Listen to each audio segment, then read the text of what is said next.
That December for leadership, but for a change of direction. You, the people of Ghana, for honesty, for our country, and give me a clear, resounding mandate to lead our country into a new era. Beyond affirming your confidence in the policies and programs we propose, it was a national reawakening. That December 7th vote was a call not just for leadership, but for a change of direction, for honesty, for accountability, and for a reset. One that listens and one that acts, and one that cares. And so on January 7, 2025, when I took the oath of office, I did so with full awareness of the weight of that moment. I knew we had inherited a nation that was tired of excuses by the political elite, weighed down by hardship and yearning for leadership that does not just promise, but performs. For the past 8 months, we've demonstrated that we're not here to continue business as usual. We're here to reset Ghana, to restore the soul of our nation, to revive its economy, reignite the spirit of hope and possibility in every Ghanaian. Through our prudent and people-centered economic management plan, we've slashed nuisance taxes, we've rescued our power sector and averted the doomsday crisis, which was handed over to us. We've lowered the exchange rate, eased the burden of doing business, and reduced the cost of living for the average Ghanaian. Inflation has dropped to a record 4-year low, signaling renewed macroeconomic stability. We've made the highest allocation to basic education in nearly half a decade. In health, much needed funds have been released to fund the health insurance scheme. Medical supplies are flowing steadily. Community health delivery is being prioritized, and the Ghana Medical Trust Fund was launched to help Ghanaians bear the cost of treating chronic diseases. Only yesterday, I approved the governing board of the Ghana Medical Trust Fund, which the Honorable Minister of Health will soon inaugurate. A renewed focus on agriculture, particularly through youth-targeted interventions, irrigation expansion, and the revitalization of the Land and Farm Bank project, is positioning Ghana to be food secure and export competitive. We've also laid the groundwork for a digital Ghana through strategic investments in science and technology and innovation through the 1 Million Coders program. These strides are not isolated. They are part of a clear, deliberate national reset that is restoring hope, creating opportunity, and ushering in an era of shared prosperity for all. My comrades, the education sector remains central to our reset agenda, as we firmly believe that the future of our country hinges on an empowered, knowledgeable, and skilled population. And so 3 months ago, I launched the no-fee stress policy, refunding fees to 120,000 first-year students in public tertiary institutions in Ghana. It signaled a decisive break from the painful era when dreams of brilliant but vulnerable young Ghanaians were cut short simply because they could not afford to pay fees, especially at that critical period of admission where they either pay or lose the chance at further education. We're not stopping there. The no-fee stress policy is intrinsically linked to our broader Student Loan Plus policy, which will ensure that no student is left behind in subsequent years of study. Under this policy, students from low-income households will have access to flexible and dignified financing options to complete their tertiary education without the burden of unbearable debt or financial uncertainty. The implementation of the free tertiary education policy for persons with disability has commenced, removing a key barrier to higher learning and affirming our belief that education must be a right and not a privilege for every Ghanaian, regardless of their physical ability. To give life to our commitment to foster a knowledge-based economy, we've established the Ghana National Research Fund with an initial allocation of 50 million cedis. This is a step towards deepening research and innovation across all sectors: science, technology, humanities, and the arts. For far too long, much of the research conducted by our brilliant academics has been funded by foreign institutions, with the unfortunate outcome that the intellectual property and findings are often owned abroad. With this fund, we'll slowly but certainly reverse that narrative by empowering our own researchers and ensuring that Ghana owns the knowledge and innovations produced by its intellectuals. As part of our commitment to research excellence, we offer full scholarships annually to 5 PhD candidates at every university in Ghana. By investing in our thinkers, we're investing in our future and asserting our intellectual sovereignty.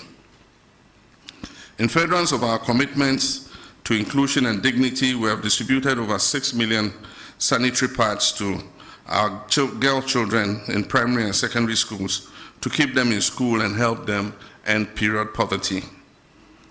Contrary to the widespread misinformation that was circulated before December 7, 2024, the free SHS policy has not only been maintained, indeed it has been strengthened. We've made the highest budgetary allocation in the history of the policy, as at now. A staggering 3.5 billion Ghana cedis has been dedicated to the free SHS. We understand that access without quality is inadequate, and that's why we're implementing the decentralization of feeding policy to allow the management of schools to make their own feeding arrangements to provide students with quality meals. Our commitment to foundational learning is equally strong. Basic education has received its highest budget allocation in almost a decade, reflecting our determination to rebuild the educational ladder from the ground up, with 564.6 million allocated so far for textbooks. We're addressing long-standing challenges in the system, particularly those caused by the reduced funding of the recent past.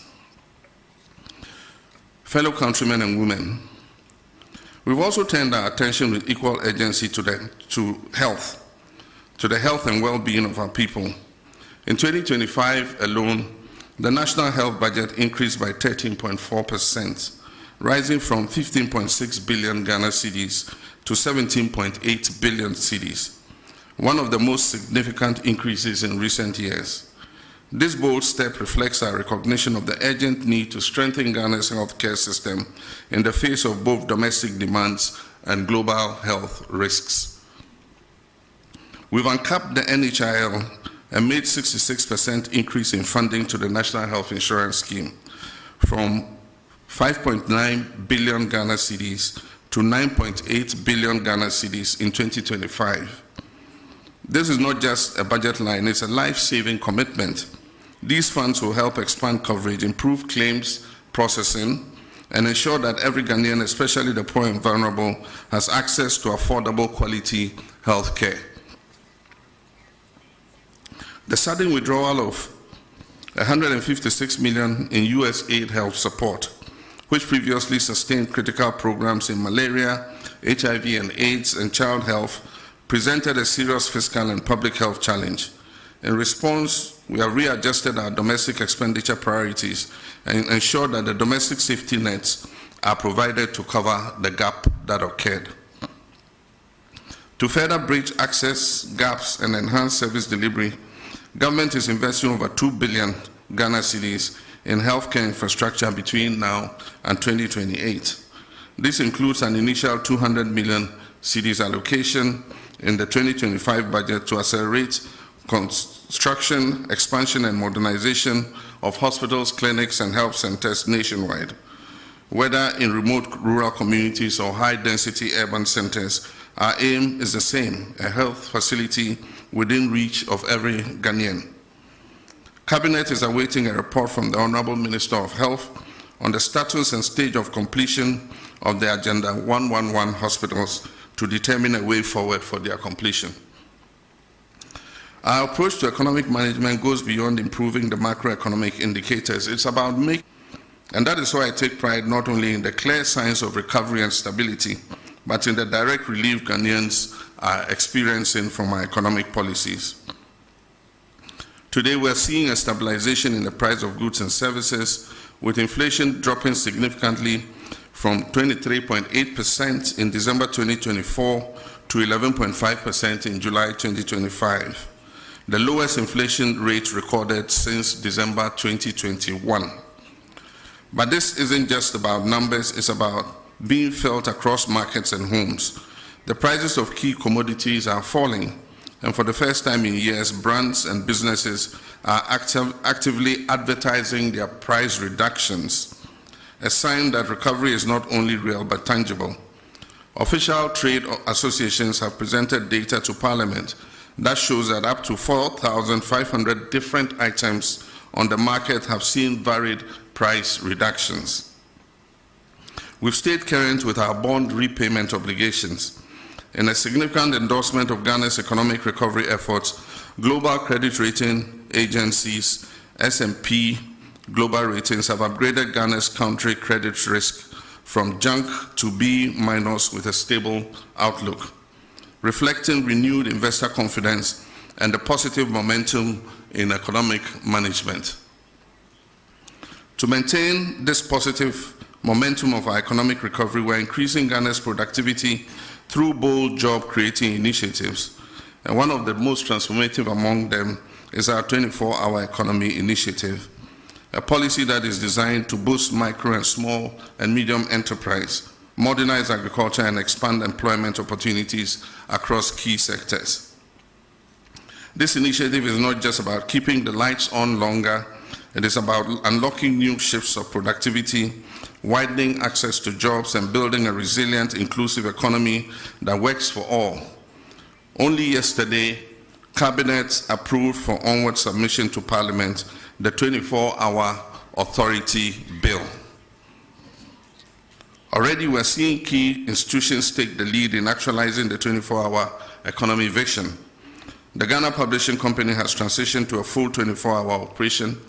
The Passport Office and Ghana's foreign missions have also rolled out round-the-clock services to expedite passport processing and improve service delivery. At our ports, both Tema and Takrady are now operating 24 hours to boost trade efficiency and reduce congestion. To guarantee safety within this evolving ecosystem, a dedicated 24-hour economy policing secretariat has been established in the Ministry of Interior to provide continuous security support across the country. These bold steps signal a clear national commitment to building a resilient, inclusive, and job-rich economy. To ensure legal and operational readiness, Cabinet has approved critical amendments to the GIPC Act and the Labour Act, which now include provisions that enable and regulate 24-hour economic activity. These legal reforms will ensure that businesses, investors, and workers alike are supported by a framework that protects rights while encouraging innovation and growth. Complementing this agenda, we have rolled out the Jumara program and the National Apprenticeship program, both of which are expanding pathways to employment, particularly for our young people and artisans. These programs are equipping thousands with the skills, tools, and opportunities they need to succeed in today's job market. Thousands of young Ghanaians are currently undergoing training under the 1 Million Coders program, our bold strategic initiative to build Ghana's digital talent base and prepare our youth for the jobs of the future. This program is equipping participants not just to access digital jobs, but to create sustainable employment opportunities through innovation, entrepreneurship, and global ICT competitiveness.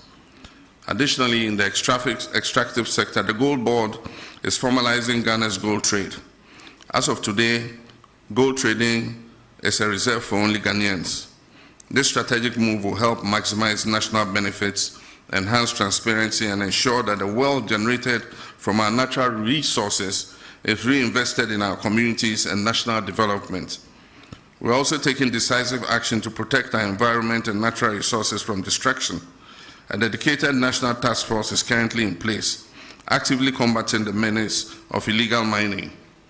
As a result of their operations, hundreds of excavators, water pumps, and other heavy equipment have been seized, disrupting the networks that have long exploited our lands and our rivers.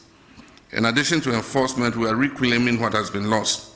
9 forest reserves have been successfully recovered from the grip of illegal miners, restoring these vital ecosystems under state protection. Our Tree for Life initiative is being actively rolled out across the country, targeting the restoration of lands degraded by illegal mining activities. Steps are currently underway to repeal LI 2462, to formalize our commitment to end mining in forest reserves. Let me be clear, since my administration resumed office, not a single license has been issued to any company to mine in our forest reserves. The repeal of LI 2462 is therefore intended just to crystallize in law what we have already demonstrated in practice, which is our commitment to protect these forest reserves. My friends, I understand that public accountability and the recovery of looted state resources are at the top of your expectations from my government. And let me assure you, my fellow citizens, that we've not wavered in our commitment for even a moment. Neither have we been complacent. What you are witnessing is not inaction, it is our steadfast adherence to due diligence, due process, and fairness in the pursuit of justice. Yes, our insistence on doing things the right way may afford those who have looted this country some temporary relief, but let me be clear, it will not grant them permanent escape. Across multiple fronts, active pursuits and prosecutions are well underway under the Operation Recover All the Loot. Over 200 cases are under active investigation, with about 80 people interrogated so far. Several prosecutions have begun, progressing steadily and remaining firmly on course. In the Republic versus Edubwa and 3 others, the state has submitted witness statements together with all other documents, and trial has commenced. And the first of 3 prosecution witnesses have been called and have been cross-examined by counsel for the accused person. With the SkyTrain case, for instance, the prosecutors have secured a trial date, as all preliminary matters have been concluded and the trial is set to commence. For the National Service Authority case, due to its expansive nature, charges have been drafted and will be filed as soon as the legal year begins against the following person: the Republic versus Osei Sibe, the Republic versus Eric Nyaku, the Republic versus Gifty Owari. Also for the National Cathedral, we are awaiting a forensic audit from the Auditor General. Additionally, charges have been drafted and are ready for filing in the case of Republic versus Wuntumi and Akunta Mining. The Economic and Organized Crime Office, EOCO, is finalizing its report with respect to Exim Bank transactions. Dockets are in preparation for the buffer stock case and the drip equipment case. Investigations are ongoing into the African Cup of Nations case, the Mart Set case, and approximately 20 other cases currently. Let me be clear, every single case of corruption that needs to be investigated is being looked into. And once evidence is found to ground the prosecution, that will happen and happen swiftly. Looking within, we launched a code of conduct for public officials with an insistence on strict compliance. A high-level working group has been inaugurated to draft a new anti-corruption strategy aimed at strengthening ethical governance and institutional coordination. My fellow citizens, the scourge of Galamsey is receiving much attention. We've established the National Anti-Illegal Mining Operations Secretariat, NIMOS, as a Central Operations Command Center coordinating the national fight against illegal mining and its associated environmental degradation. In a coordinated effort across all security agencies and the Ministry of Lands and Natural Resources, 440 excavators have been seized. Over 1,400 arrests have been made, with suspects awaiting prosecution. Over 300 Shamfang machines have been confiscated and destroyed. Over 900 water pumps seized from illegal mining sites have been handed over to the Ministry of Agriculture for distributing to farmers for irrigation purposes. Of Ghana's 288 forest reserves, 44 had previously suffered varying degrees of destruction from illegal mining. Notably, 9 of those reserves had become no-go zones due to the presence of armed groups. Through the Ministry of Lands and Natural Resources and with support from the security agencies, we've successfully repossessed all 9 of these red-zoned forest reserves. However, over the weekend, the Jimira Forest Reserve and the Anria Futu section of the Ofinch Shelter Belt was re-invaded by illegal miners after these were handed back to the Forestry Commission. The military is currently working with NIMOS to repossess those reserves and establish a permanent presence in those liberated forest reserves to prevent re-incursion by illegal miners. 980 personnel have been recruited, trained and deployed in the western and savannah regions. They conduct daily operations on major river bodies, serving as community vanguards to ward off illegal mining activities. An additional 1,020 personnel will be recruited and deployed by the end of the year, bringing the total force to 2,000 blue water guards. The next phase will focus on dechemicalizing and restoring our water bodies to their pristine state. Feasibility studies for this critical restoration efforts are currently underway. In collaboration with the Ministry of Transport, the Ministry of Finance, GRA Customs Division, and the Ports and Harbours Authority, we've instituted a system for the proactive tracking of all imported excavators and earth-moving equipment from the port of entry. 1,200 excavators are going through the permitting process from the Transport Ministry, clearance from customs registration with DVLA, and tracking at the Minerals Commission. So far, we've registered 1,015 earth-moving and mining equipment.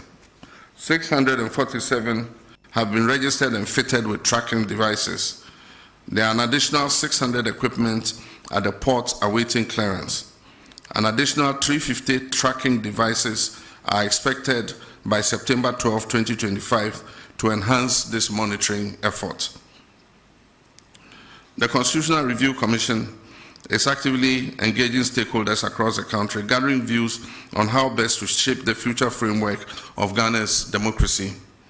This inclusive approach ensures that voices of citizens, civil society, and institutions are reflected in the evolving constitutional order. Friends, internal security is important for economic progress. Pursuant to our commitment to improving security, we have earmarked 1 billion Ghana cedis to retool our security agencies. The Ministry of Energy has recently granted a declaration of commerciality for the Eban Akoma oil and gas discoveries in Cape 3 Points, Block 4, confirming their commercial viability. This paves the way for the joint venture partners ENI Vitol, Woodfields, and the Ghana National Petroleum Corporation to proceed with a full plan of development of this oil well. This milestone brings us closer to increased oil and gas production, job creation, and enhanced energy security, reinforcing our commitment to responsible resource management for the benefit of all Ghanaians.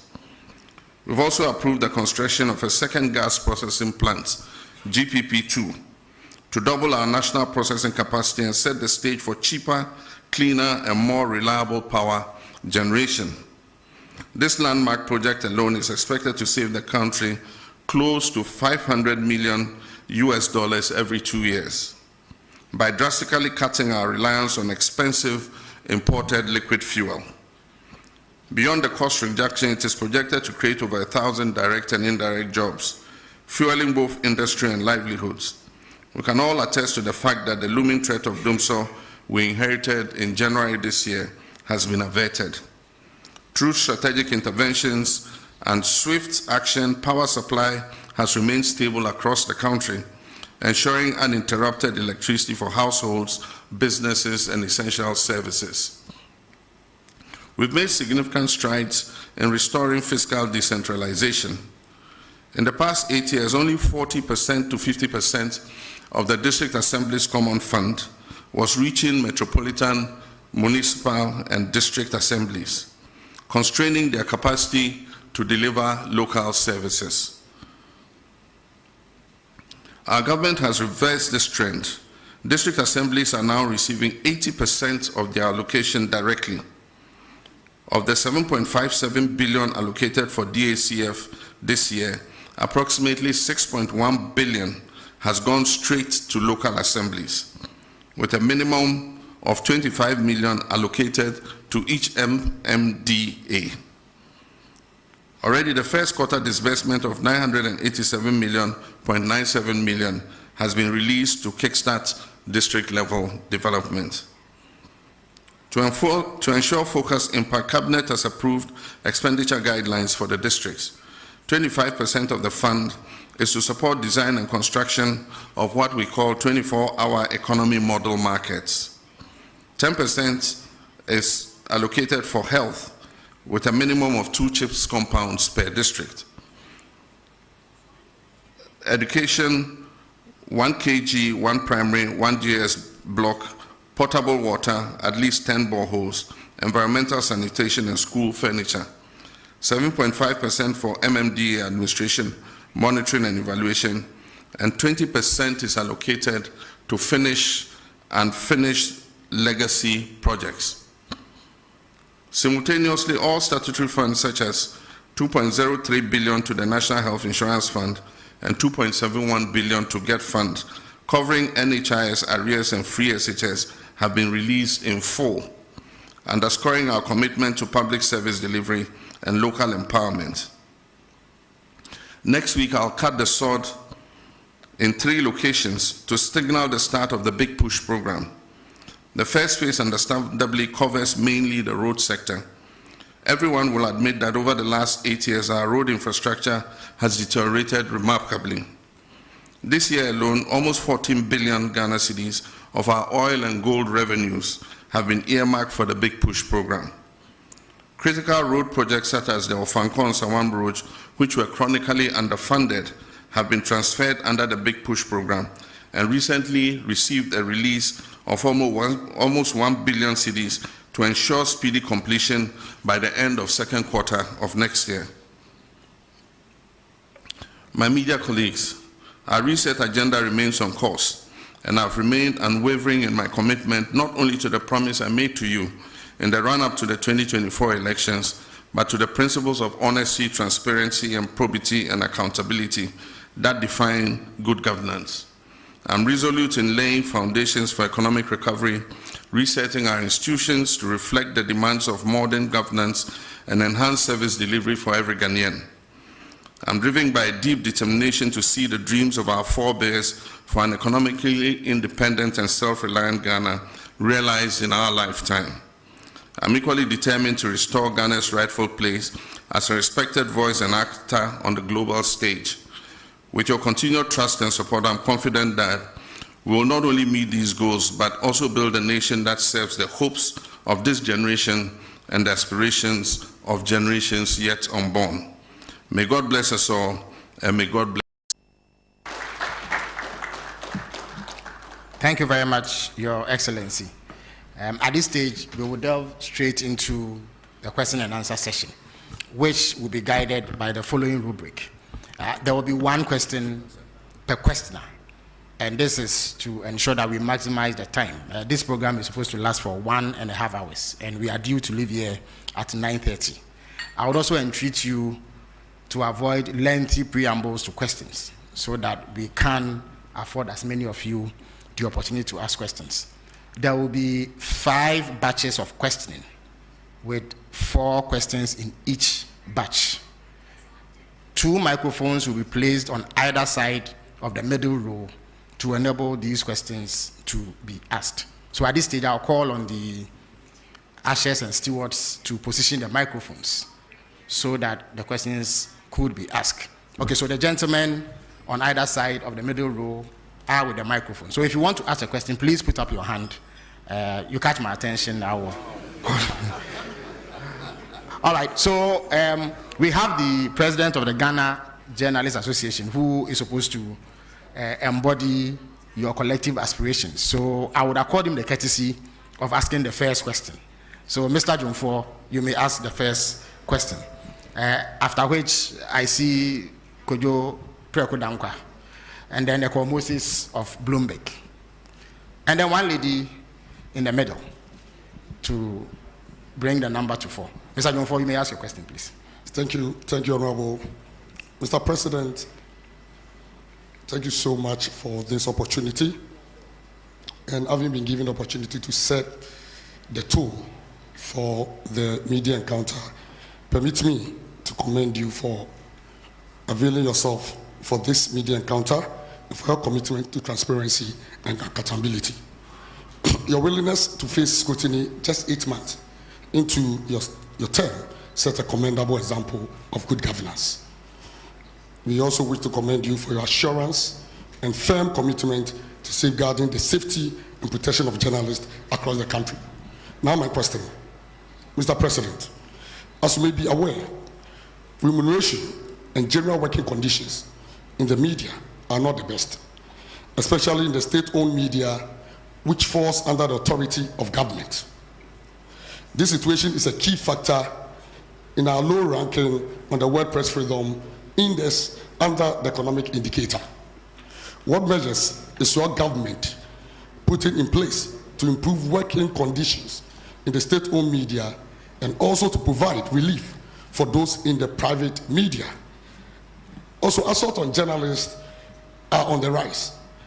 And I know this is of great concern to you as a journalist yourself and a proud member of the Inky fraternity.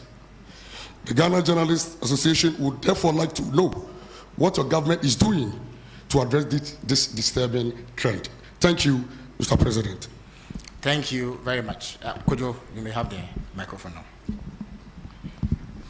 Good evening. My name is Kojo Prekodankwa, Kesben Media.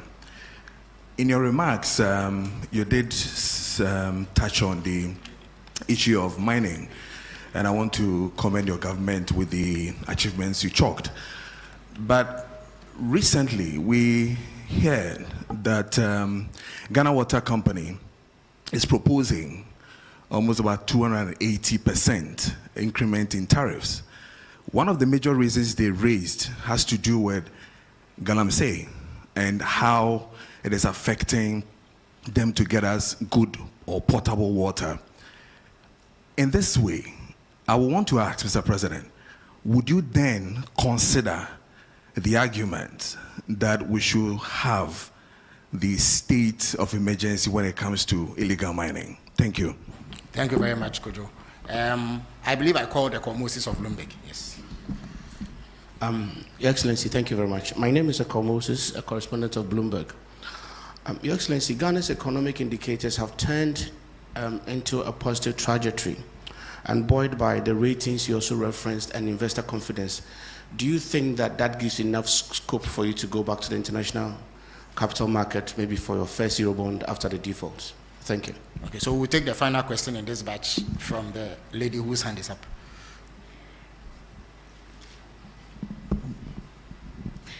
Medase, Ediame so ene apina pukua when near me wo Adam Brand, Sadum TV, and Adam FM. Masen bisa efa and Kania boy and the say ECG, a proposed 225%. Yenim say me more and tomorrow by a base 2.45. In July, a cost by 14.75. Then you now see him say a bine one is so the 24 economy. Or the Bayejuma na Ghana for the Duenya Mufaso. It is ECG the 225% increment ba. Yenim hawa proposal no any hunkumudi bekone percentage of debatina. Ebeko Ghana for Bibena company say anoyedin. Yebisa se betumenya nsunsanso e wo 24 economy no so Ghana for butum na ebiom so aban be hwese obeso asene eye subsidy ama omanfo ho atoma na medase. Yo medase. So, His Excellency the President will field these questions at this stage. Thank you. Thank you very much, President of GGME. Your question is a double question, one on remuneration and the other on assault of journalists. With regards to remuneration, I would say that it's not only journalists in the state-owned media who are dissatisfied with their salaries. Public service salaries are not living wages. I agree with the TUC that we must work towards a living wage. All of us are dissatisfied with the salary we get as public servants. The private sector offers better remuneration, but that's why we have to work together to grow the national cake so that we can pay ourselves better. And that is why there's agitation for cancellation of Article 71 in the Constitution, because we all must feel the pinch so that we can grow things together. But when you cushion a certain constitutional class and they have more cushy remuneration than the other people, then it creates a kind of discrimination between public service. And so our advocacy has been for an independent emoluments commission that would deal with the salaries and wages of all persons in the public sector so that we grow those wages together. In our first incarnation under Professor Mills, we established a single spine salary structure. And that salary structure was supposed to uniform out wages in the public sector so that the disparity will not be too wide. So if you are a secretary in GBC compared to a secretary in, say, Bank of Ghana, there will not be that very wide disparity. Unfortunately, the single spine atonsium, because of the inability to maintain the discipline in public sector wages. Over the last 8 years, the group that is able to strike the most gets more addition to their wages than those that don't go on strike. And so the disparities have occurred again. And so we're in consultation with organized labor to see what we can do about reforming public sector wages. And I'm sure that if those wages are made better, journalists working in the public sector would also have an improvement in their remuneration. With the private sector, government does not have control there. And what happens is we have such a proliferation of private media that advertising revenue is not enough, to be able to maintain the kinds of salaries that we all expect. Maybe if we had fewer, then the advertising revenue would go around and people can have more. But our constitution guarantees freedom to establish a media of mass communication. And so you cannot restrain how many radio stations you have or how many newspapers you have. And so it's something that we have to live with for a while. Natural competition will phase out the stations that are not competitive, and those that are able to survive will see that they're able to make more money from advertising. The main revenue for media all over the world is advertising. And so we'll see how that goes. I've condemned assaults on journalists in any form.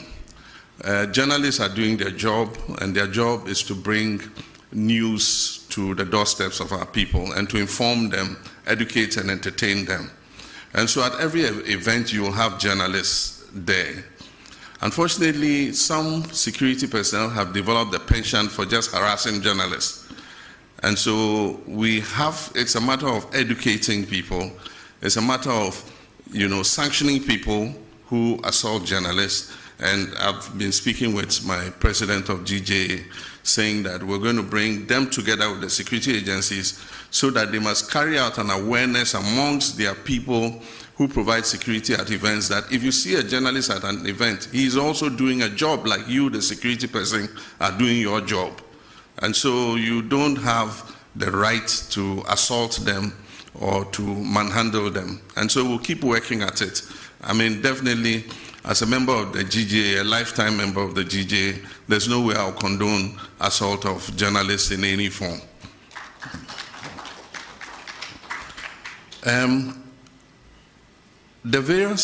We do occasional review of tariffs. And when these tariffs are about to be reviewed, proposals are requested from the utility organizations. And so I noted that recently Ghana Water presented their proposal, and Electricity Company of Ghana also presented their proposal. It doesn't mean that the proposal they present is what is going to be implemented. We have the regulator, which is the PURC, that looks at all the factors, including the exchange rates, including the cost of production and all that, before they determine what increase in tariff is allowed. And so the fact that you hear that water company says they're going to increase by 200 and something percent does not necessarily mean that PURC is going to allow them to do that. Na minyo about Obusa ECG there also. Mwaya may the same for both utilities.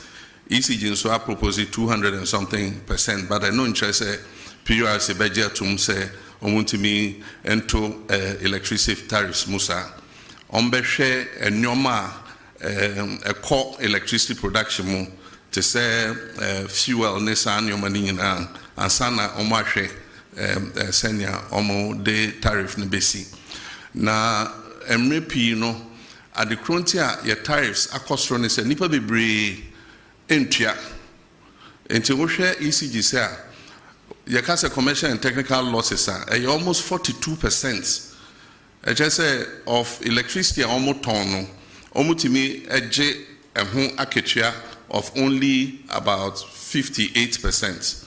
Na eno anka wiase afana bia anka saa edwuma ya se wo ye edwuma bia na bibia wo ton bia wonya just return of 58% anka by now edwuma na gu nso akoya aban de se ekire so na aban abeboa ekire so na aban abeboa enti afi de ya sesa omo hwe edwuma no so na ya kenya omo se omo sorry na omo nante na nia onkrofo mu wia iram kania no ni adeni na yenchechi omo na yentwe omo aso efise se yenyina etwa ebema eton no ebo na bafom enti edwuma ye beguso aye Bloomberg, yes, we're quite happy with the outcomes of the reforms that we have been implementing in the economy.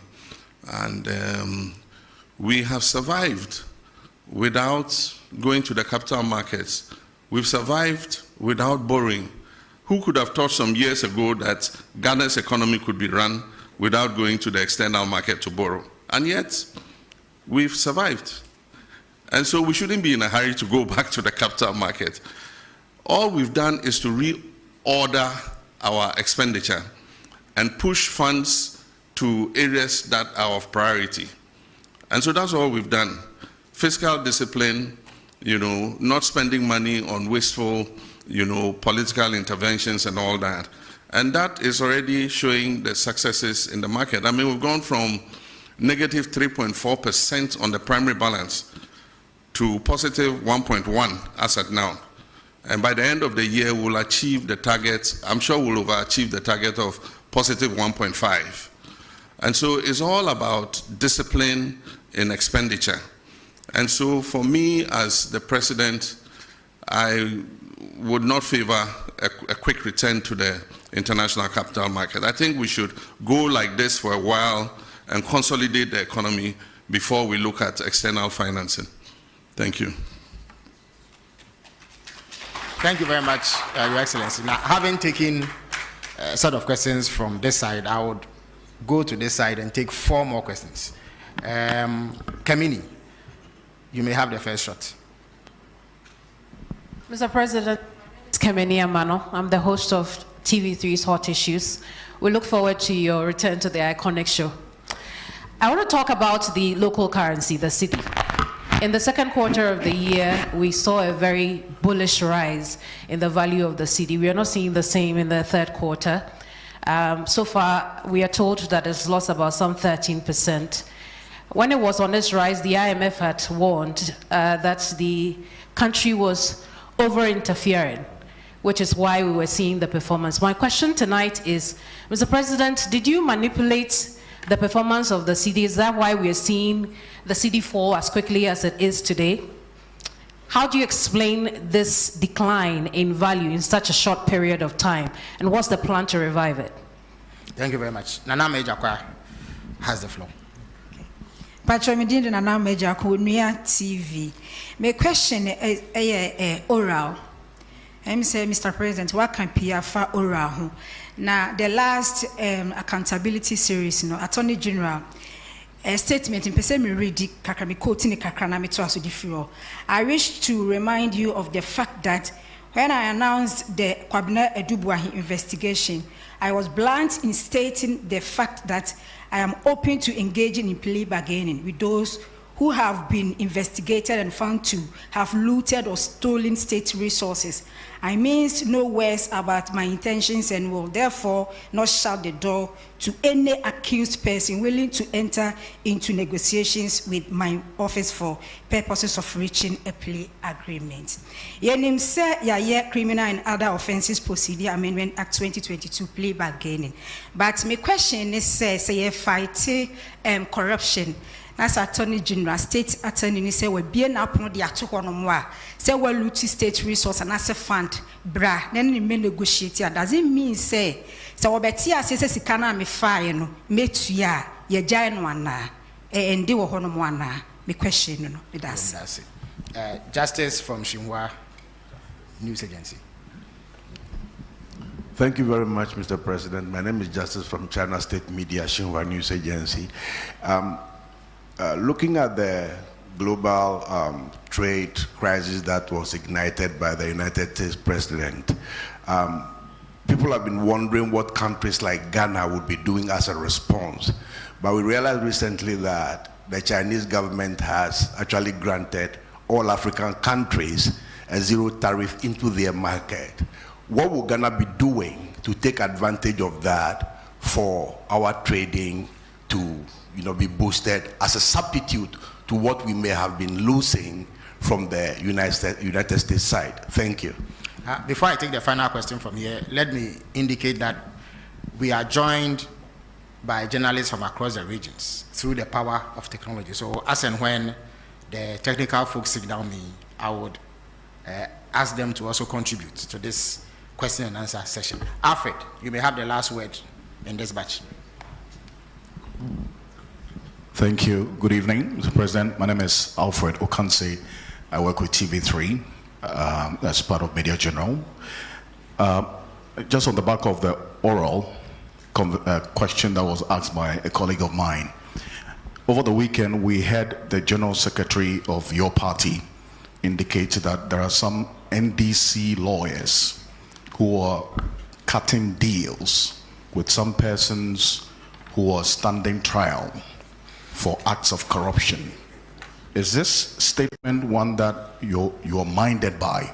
And if you are, what are you going to do about this, especially because of how committed you are, as you indicated, to pursue oral because the Ghanaian people expect that you should do so? Thank you. Thank you very much, Alfred. Now, we are joined by William Menta from Rich FM. So, William, if you can hear me, you have the floor. Okay, so my name is William Menta from Asimfosu-based Rich FM Central Region. And Mr. President, Central Region is known as the heartbeat of education and tourism. Yet our people still struggle with unemployment and underdeveloped infrastructure. What specific steps is your government and our strengths into real jobs and opportunities for the youth? Thank you. Thank you very much. Your Excellency, you may answer this question, sir.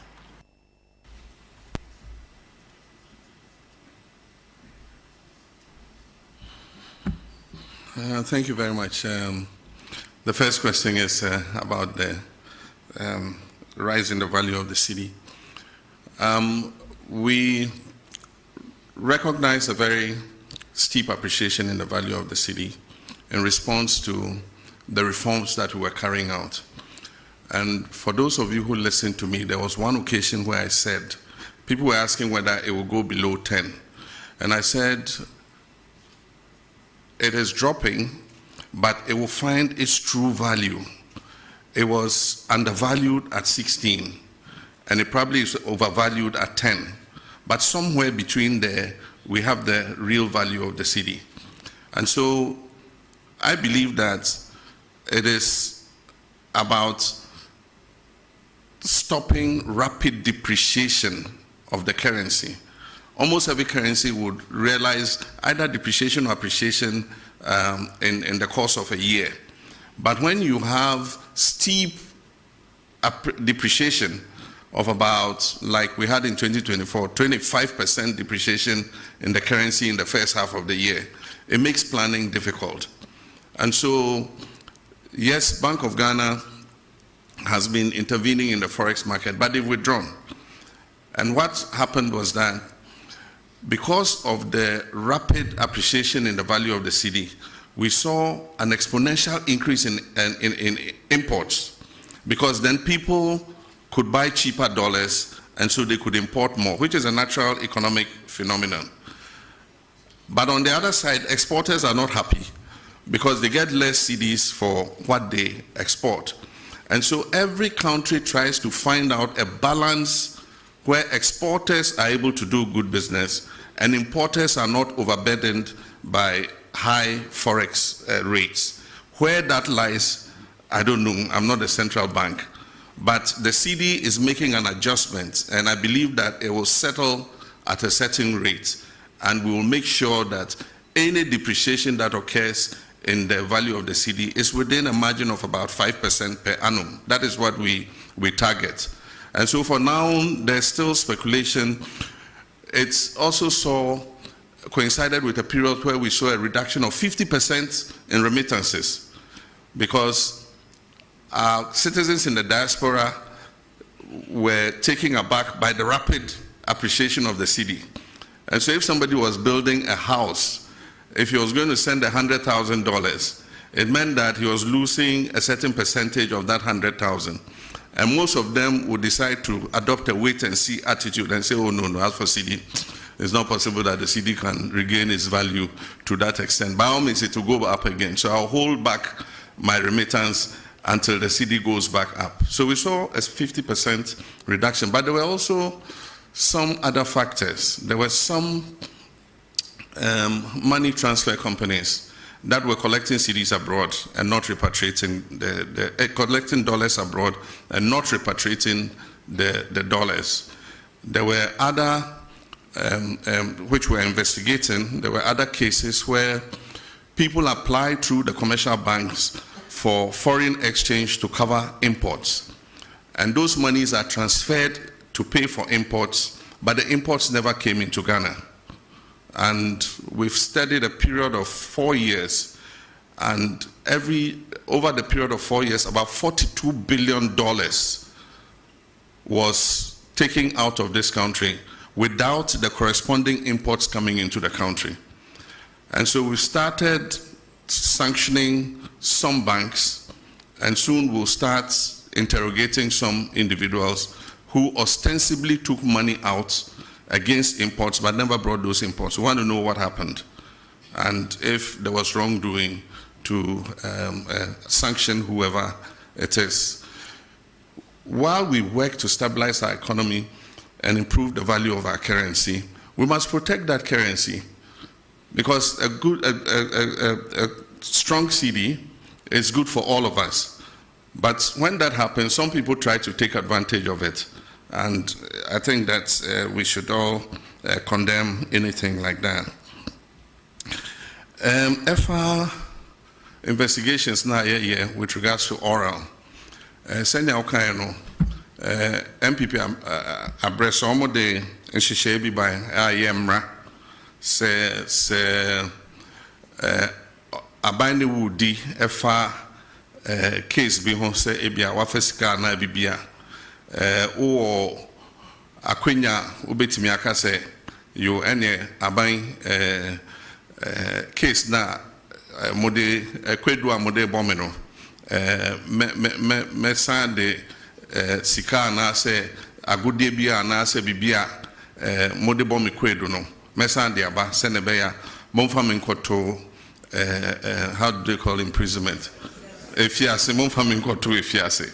Enti ayemra edaho enti obi ayabo no kwedu bia ewo tumi se obeka se you ene yentwa so na memfa se imra na yenjai sa eyuno enti eno enye aban ene ebeka eye nipa ye de na kugina court. And so se oka se o munjai asem no mu na memfa se imra na se agudie bia me fire me san famra na se japade bia me fire me san famra na se bibi aban wa kwenya se ebeka se de bi enje na yebeto aso any case no enti ejina case no ene nia nipa ne ye enti still aban wo to me say even though wako emrana siaka say me pese me san ede bibi bema aban na aban eja case no mu aban betimi aka say de bi yempe yenje enti eno a case by case say o sheda ede adwembone ewia yesika a echese eso a ye nyina echese I don't know how to explain. I just say, I bought a buying and I say, or mine car. You to me say, Becca say, I'm pet near or day bano. Na ya do back to a fiase. But ni baby reason can say, now, what then go to a fiase, 1 hour between the Amano, 1 hour between or Yara or the Nebeco Hospital. And he say, we are Sika na Okasa or Sandy will Sika Bemawa. And the home for so say Yabeji Sika Chen say Yadi Nipan Bequifia say no dear Attorney General and a Beshe no account near here. With regards to trade tariffs and China zero tariffs, it's an incentive for us to export into the Chinese market. And we need to look at the items that China imports and see where we have a comparative advantage to be able to take up those imports. I know that China imports a lot from the US, and there's a trade tariff war between US and China. So China is looking for alternative markets to import those items. And so they import a lot of meats from the US, they import a lot of maize from the US, and other agricultural products. And so if we have arable land and we're in a position to expand our production, then the zero tariff will make meaningful sense. Then we can take advantage of it. But it is just a figure if we are not able to respond and be able to export into the Chinese market. But I think that it offers an opportunity for diversification of markets. Nobody wins tariff wars. It's unfortunate that America has appended the whole world trade system. We all work towards a rules-based trading system. It took years of negotiation from Rio to Doha round and all that. And eventually, reasonable tariffs were agreed between countries. Countries like Africa enjoyed zero tariff into the US because we were in the developing world. And so it was a concession that US gave. And what you receive in exchange is soft power that, you know, a lot of people have a good disposition towards the US because the US has been kind to Africa and all that kind of thing. But in comes President Trump. He has a more transactional mindset. And he says that the US has been taken for granted for a long time. And so even countries like Ghana in Africa, he slapped a 15% tariff on us from zero tariff. And so AGUA is technically dead. It was due for renegotiation in September. There's no way with this 15% tariff AGUA is going to be renewed. But we're just watching carefully. The power to impose tariffs is that of Congress. But in this case, the US president always pushes the limits. And so there's a case in the US Supreme Court to determine whether his impositions of tariffs are legal or not. And so depending on what the US court says, the tariffs would either be permanent or they might have to go back to Congress to endorse the tariffs that he has imposed. And then from the Central Region, Rich FM, he asked what we're doing to enhance the tourist attraction of the Central Region. It's all about infrastructure. It's also about service. With infrastructure, even the travel time to Central Region is a major problem. In Ghana, we've maintained single lane, highways for a very long time. They are prone to accidents. A lot of accidents occur. Now every day you hear there's an accident on the Kumasi Road, there's an accident on the Cape Coast Road. And that is because when two vehicles oncoming and going are using a single lane, the tendency for, head-on collisions are very real because of wrongful overtaking and all that. So one of our first things that would enhance tourism in the central region is that we're dualizing the road all the way to Takrady. It will reduce travel time to Cape Coast. It will allow somebody to wake up in the morning, travel to Cape Coast, enjoy his tourist experience, and be back in the evening to Accra to sleep. And so reducing the travel time will help enhance that. But apart from that, we must identify what the tourist sites are, improve their attractiveness, and also improve the service delivery. One of the things that affects tourism in Ghana and West Africa is that our service is poor. You go to a restaurant and they think that they are doing you a favor. You go to eat and they think that you owe them, to serve you. If you go to other parts of the world, it's completely different. You are compelled to spend your money because they are all over you. Even before you finish the drink that they have given you, you are halfway. Can I bring you another drink?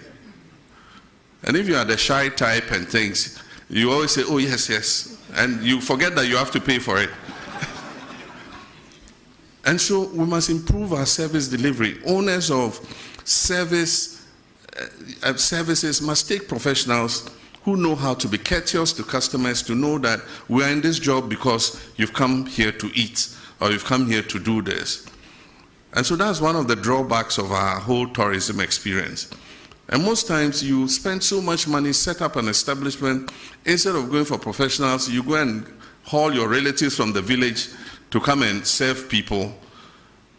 They pay and they can't even get their change. You can't find the waiter who took your money. And when you even find them, he says, oh, we have no change. I mean, they have a certain sense of entitlement.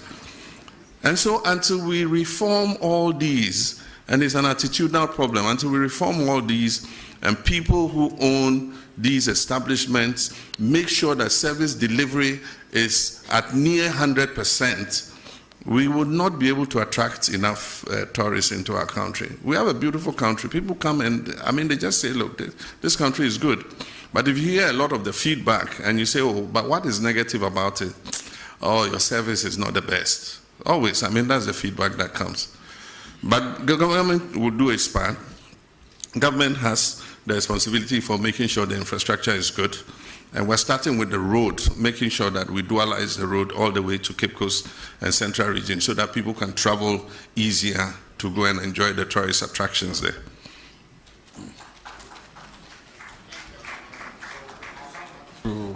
The middle row. So Bernard Avle of Channel 1, Sadiq Adams, Mahama Haruna from the Savannah region, and there's a lady at the back there, and Joshua from GH1.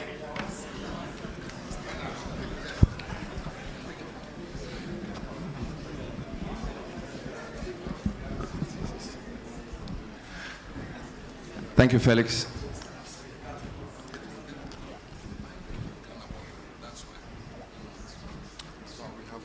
Thank you, Felix.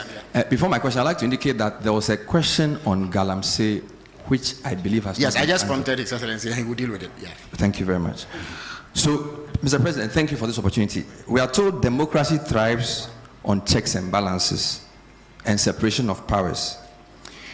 Your party has a 2/3 majority in Parliament. The Chief Justice you came to meet has been removed, of course, under your hand, although the process was gone through. There is talk of the EC chair and the leadership, quote, not being fit for purpose by members of your party. Some people fear that these developments and others create a situation where the other arms of government are completely subservient to the executive. In fact, one newspaper expressed the fear that you could be morphing into, quote, a supreme leader, unquote. There is a maxim that power corrupts, and absolute power corrupts absolutely. Should we be worried in your legacy term that the democracy you came to meet will be well oiled and that the three arms of government will work not in subservience but in unison? Thank you. All right, before I come back to you, we'll cross over to Tamale and take a question from Abdul Mujiz from Tamale. Sagani TV from Tamale. Abdul Mujiz, you have the floor if you can hear me. Thank you very much. Mr. President, good evening. My name is Ba Abdul Mujiz from Tamale. My question has to do with the Tamale and Yendi water project. I would like to know when.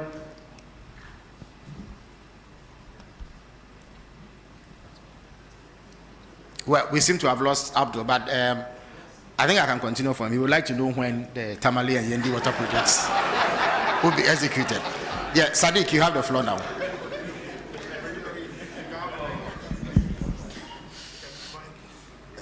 Good evening, Mr. President, and thank you very much for this opportunity. My name is Sadiq Adams from Angel TV and Angel Radio. Mr. President, the question is on national unity and peace.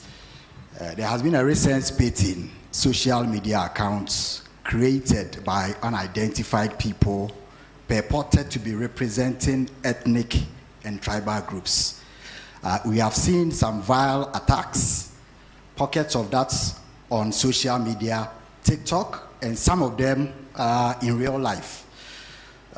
There has been a number of them, and we observe over 50 that has been set up particularly to attack and inflame ethnic passion and tribal issues. If your security agencies have taken notice of this, what are the measures being taken to ensure that our national unity and cohesion is protected by education and sensitization, as well as trying to put this in a context of not suppressing freedom of expression, as well as maintaining the national cohesion that we have because of these kinds of threats and attacks from social media on ethnic basis? Thank you. Thank you very much. Joshua from GH1. Good evening, Mr. President. I'm Joshua Kojo-Mensah, GH1 Television and Star FM. I'm glad to hear that you personally are telling us that indeed steps are being taken to repeal LI 2462. But then I want to find out from you, the pro-environmentalist groups and then civil society, they want this declaration of a state of emergency. Where's the difficulty in declaring that state of emergency? Thank you. Thank you very much, Joshua. Mahama Haruna from Savannah. And then we'll take a final question from the lady from GTV. Thank you very much, Honorable. My name is Mahama Haruna, as you rightly said, from Savannah region, Inkligi FM. Mr. President, we expected you to say a little on the security situation in the country, especially the unfortunate Boko conflict, and recently the conflict in your own backyard of Savannah region. I know how uncomfortable you are with the conflict in your backyard between Gonjas, who are the landlords, and the Brefos, who are the settlers. They've coexisted for about 100 years until recently. I know you are more worried because almost everyone in your backyard, Gonjas, Brefos, will always vote for you massively, sometimes almost 100%. Now, since 1996, when you contested your first elections, first of all, I just arrived from Bole, where you hail from, and I can say that the people are not happy with the curfew imposed on them, especially in the beginning. People were dragged from their rooms and beaten. There's evidence to that. Now, let me go to my question. You may want to wrap up. No, yeah, I'll wrap up. Mr. President, you've put in place, the Minister of Interior has put in place a mediation committee. Do you think it can resolve the problem? Because some are saying there should have been a reconciliation committee. Moreover, the people are saying since the conflict erupted, they've not heard from you. So what do you have to tell your people? Thank you very much. Thank you very much. So the final question will come from the lady from GTV. Good evening, Your Excellency. Thanks for the opportunity. I'm Salamat Kukwa Pinto. I'm with the Despite Media. Yeah, pardon me, Despite Media, yes. Yes, yes, thank you. I wanted to hear something from the creative arts industry when you made your presentation, but I didn't hear anything. The question is that you have shown how you want to bridge the unemployment gap, but I want to find out that how do you intend, or can you tell us what plans you have in using the creative arts sector to solve the high unemployment? And also, please, I would like to hear what is happening with the Black Star experience. Thank you. Thank you very much. So His Excellency will now answer these questions.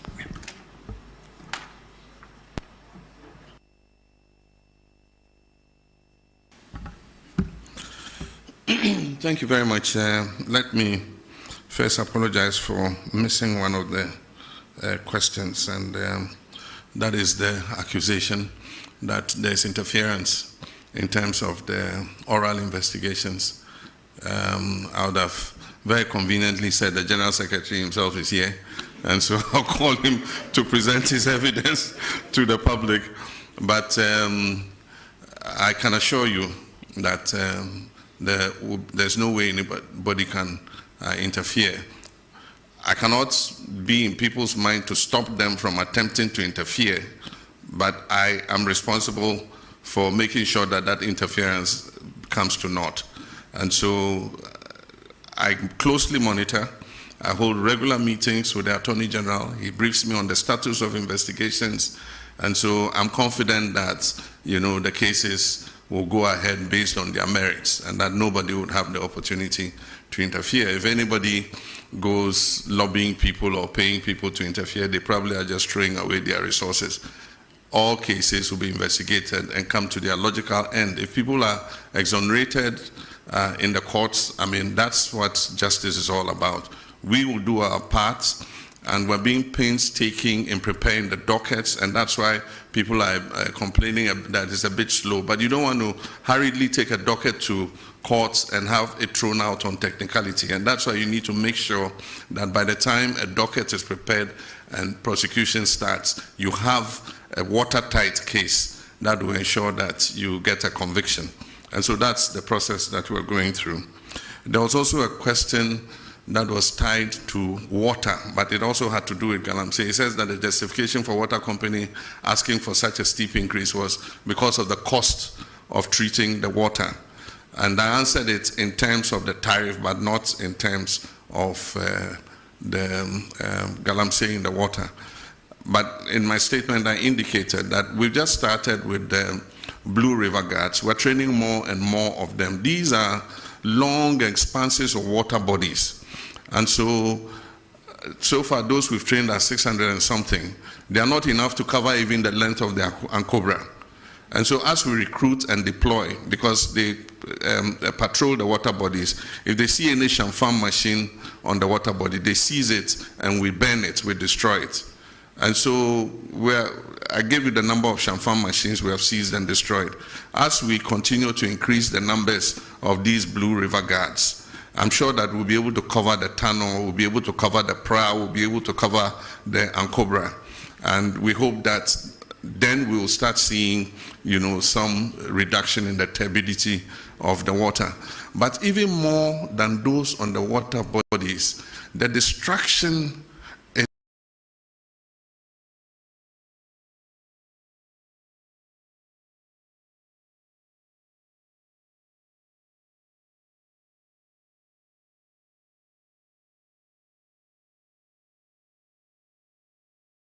be able to cover the Pra, we'll be able to cover the Ankobra.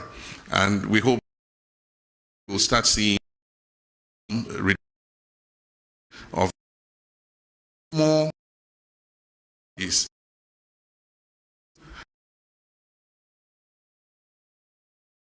catchment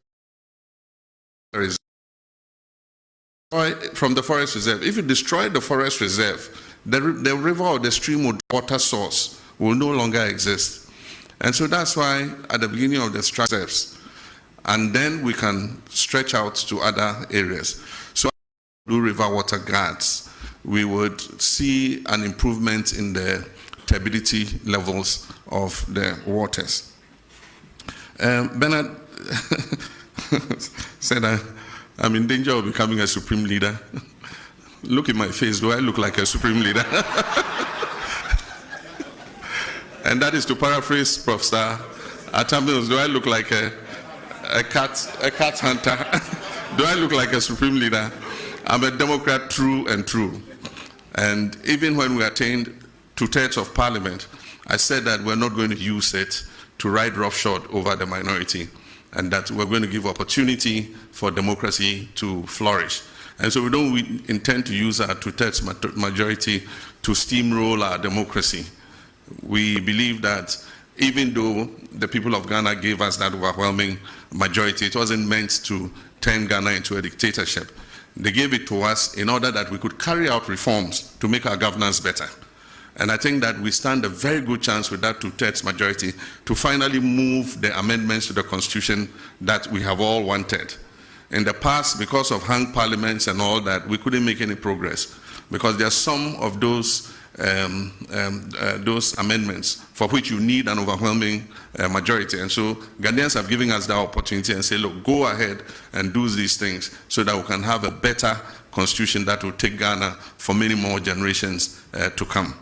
And so that's what I believe. But I certainly am not on the way to becoming a supreme leader or an autocrat. Yendi and Tamale water. Yendi, Tamale, and Damango are 3 urban areas in the northern regions that suffer severe water scarcity, especially Tamale. Tamale is probably the biggest city in the whole of the 5 northern regions.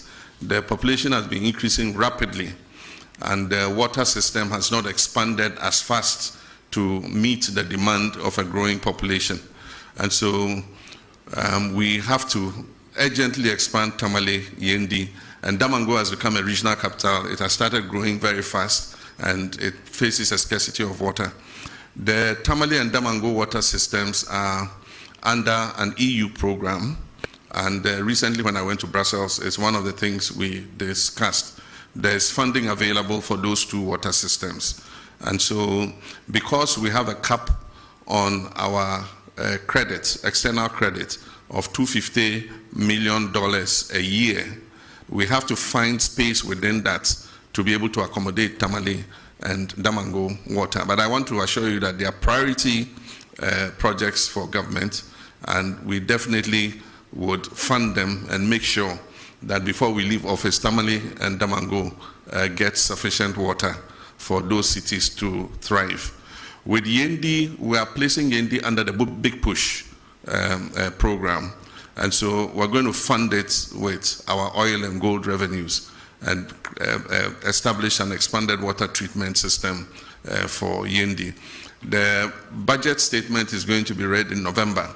And in the budget statement, details of these projects will be included in the budget. The last time the GJA came to me, I mentioned to them that as the world changes and new technologies come, we're moving from not having just the traditional media into having what we call the new media. These are all the new social media instruments like TikTok, like Facebook, like X, and all of them. And so the traditional sense of journalists like you, most of you trained and working in media houses that have a corporate identity and can be held responsible for the information that you put out, is beginning to change. We have a new crop of I'll call them neo-journalists, who anybody with a phone and a camera can report news or comment on national issues. Now the point is, who holds those people responsible? And that's what he's saying. If you go to some of the WhatsApp platforms, or you go to some of the commentaries in the TikToks and others, we have what we call hate speech, incitement to violence. Those are criminal. Despite the fact that we have removed the criminal libel laws, there are some laws that make such people accountable. Because if we don't regulate that sector, it can lead this nation to war. There are some of the incendiary statements that have been made in the Boko situation that are fueling some of what is happening there, making people hate each other and see each other as enemies. It's been the same in the Gonja Brefo thing. Some people fanning and inciting violence against each other. This falls in the ambit of the National Signals Bureau. And so the National Signals Bureau now has the technology to use your IP number and find you wherever you are. So I'm sending a signal to Ghanaians that we can find you those doing those hate speech and things. We'll use your IP number, we'll trace you. And when we trace you, we'll deal with you under the criminal code for inciting violence and disturbance of the peace. But I believe that beyond that, we must start making regulation for this new media because it's unregulated. And so anybody just takes a phone and says, oh, this plane crash, I wish that so and so had been the one in the helicopter and had died, and dwarfs have eaten him in the forest. I mean, why would you say something like that? And so we need regulation for that new emerging media. But in the meantime, the National Signals Bureau has been given the full authority to track down people who do that kind of thing and bring them to be sanctioned under the criminal code. I've been reluctant to implement a state of emergency in the Galamsey fight because we've not exhausted the powers we even have without a state of emergency. We have the opportunity to arrest anybody, to confiscate any such thing. There are laws for forest protection and all that give us enough powers to be able to act. Implementing a state of emergency might sound nice, but it should be the last extreme, the last resort. So for now, let's exercise all the powers we have. And if it becomes necessary for a state of emergency, then we'll look at it. It means we have to go to Parliament. The President can't just declare a state of emergency without, going to Parliament, because there's a limit to how long you can maintain that state of emergency.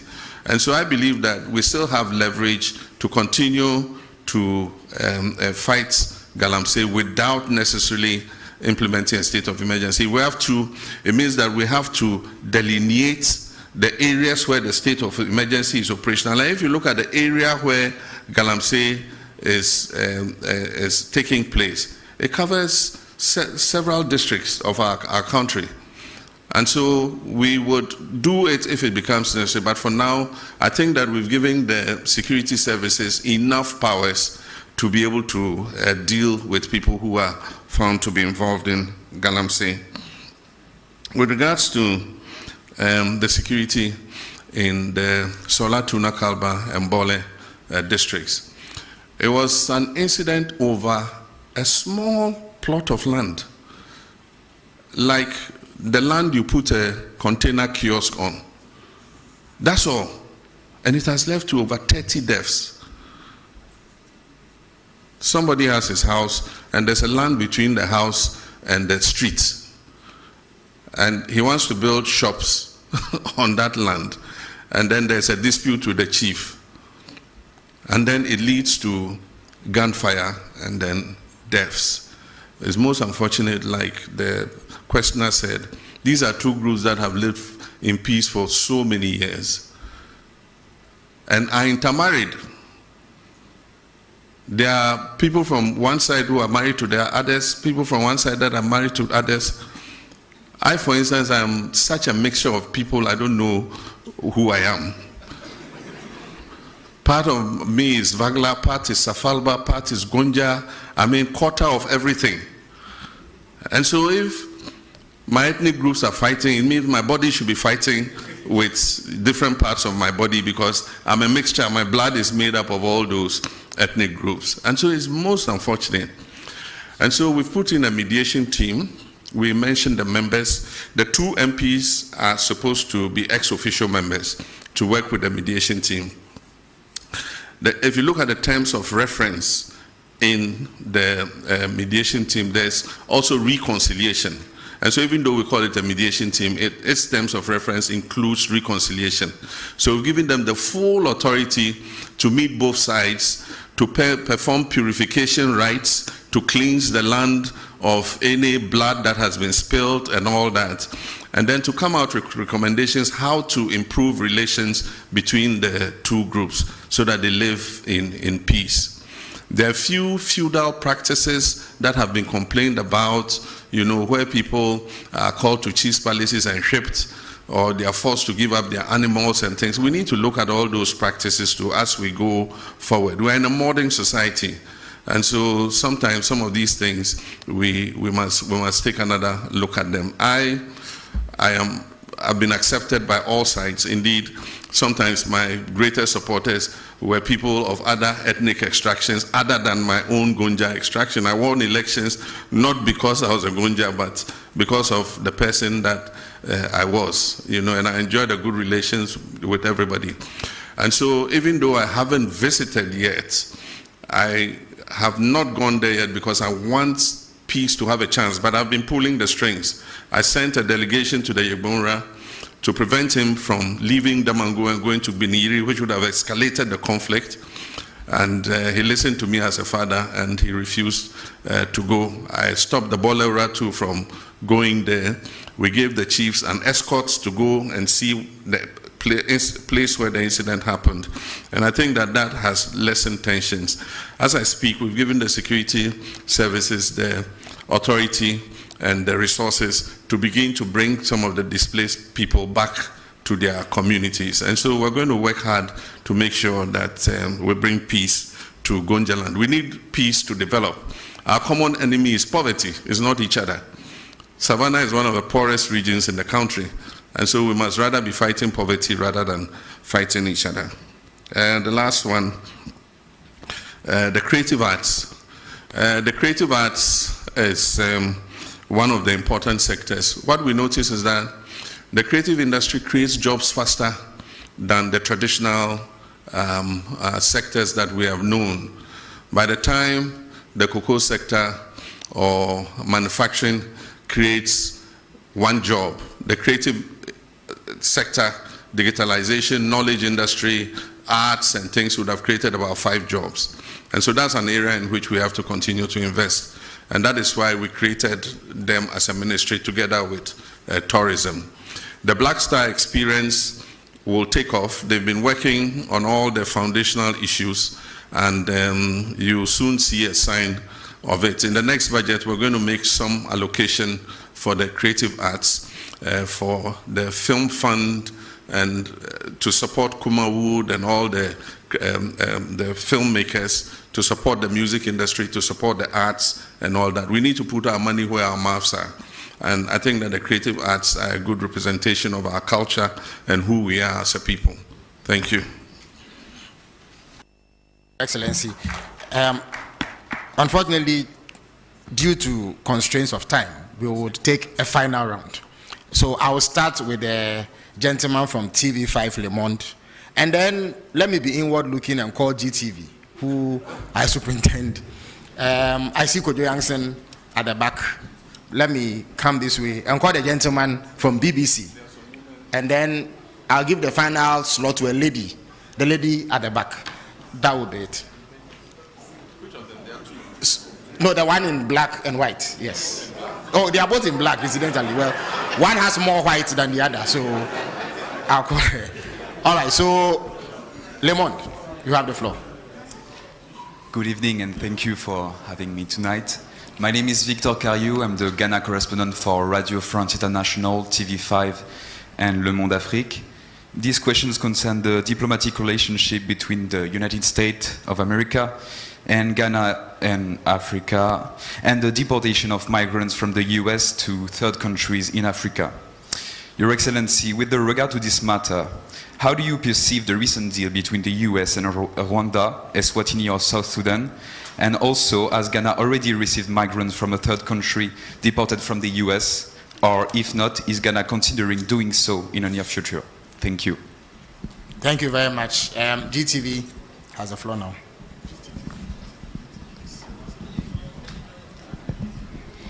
Thank you. Good evening, Your Excellency.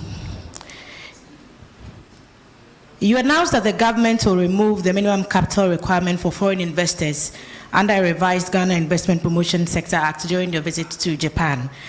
Your Excellency, is the government not removing the protection that shields Ghanaian enterprises by removing the minimum capital requirement? And also the concerns about the Ghanaian traders with the activities of the Nigerian trade partners in the country. There's a request for that part of the GIPC Act to be amended to make it possible for Nigerian and indeed other African traders to move more freely within the space because of ASCFTA. What are your views? Thank you. Thank you very much. Kojo Yankson has the floor now. Thank you. Good evening, Mr. President. My name is Kojo Yankson. I'm the host of the Super Morning Show on Joy. Mr. President, you've already talked about how important it is to safeguard the water bodies and the forest reserves. But over the past 9 months since you became president, the turbidity levels in the water bodies have worsened, according to the Water Resources Commission. Ghana Water Company supports this by saying that they've had to shut down several treatment plants because the water sources are too polluted for them to process. Besides that, we know that there have been increased incursions into forest reserves for Galamsey. We've also heard from your transport minister that we are importing more excavators than ever before, over 200 a day. My question about this is about its effect on the economy. Recently, the finance minister has been touting the work of the Gold Board led by Sami Jemfi for being an anchor to the economy, especially when it comes to stabilizing the city. My question is, does your government know, is your government able to tell the difference between gold from Galamsey and gold from regular concessions when the Gold Board is buying gold from local producers? And could it be, because so much of it comes from Galamsey, could that be the reason why we are seeing some reluctance recently in the fight against Galamsey, in the sense that the IGP's efforts have been stopped and he's brought back his men from the forests? Could this be because? Thank you very much. I think your point is made. So I'll turn to the BBC now. I'm Thomas Nadi from the BBC World Service. Mr. President, during our interview last year ahead of the elections, you mentioned you were going to establish special courts to fast-track the trial of corruption cases. Could you update us on how far you've gone with that? And also, some of the oral cases border on national security, particularly the Edu Boahene one. Do you intend to take them out of court? Thank you. Thank you very much. The lady in a lot of white and black.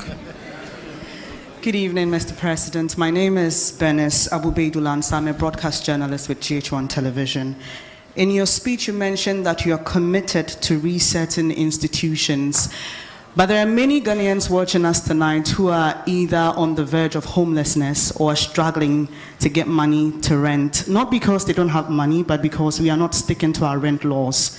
I just want to ask when your reset agenda will reach the housing sector, particularly for the State Housing Company Limited in putting up real affordable homes for many Ghanaians, and the Rent Control Department in protecting vulnerable Ghanaians. Thank you very much. His Excellency has granted a special dispensation for the lady in less white and more black to ask a question. After her, we will grant yet another dispensation to our friend from the Upper East region who has come all the way. And then Randia Haji of Wezo TV will bring the question session to a close. Please go ahead.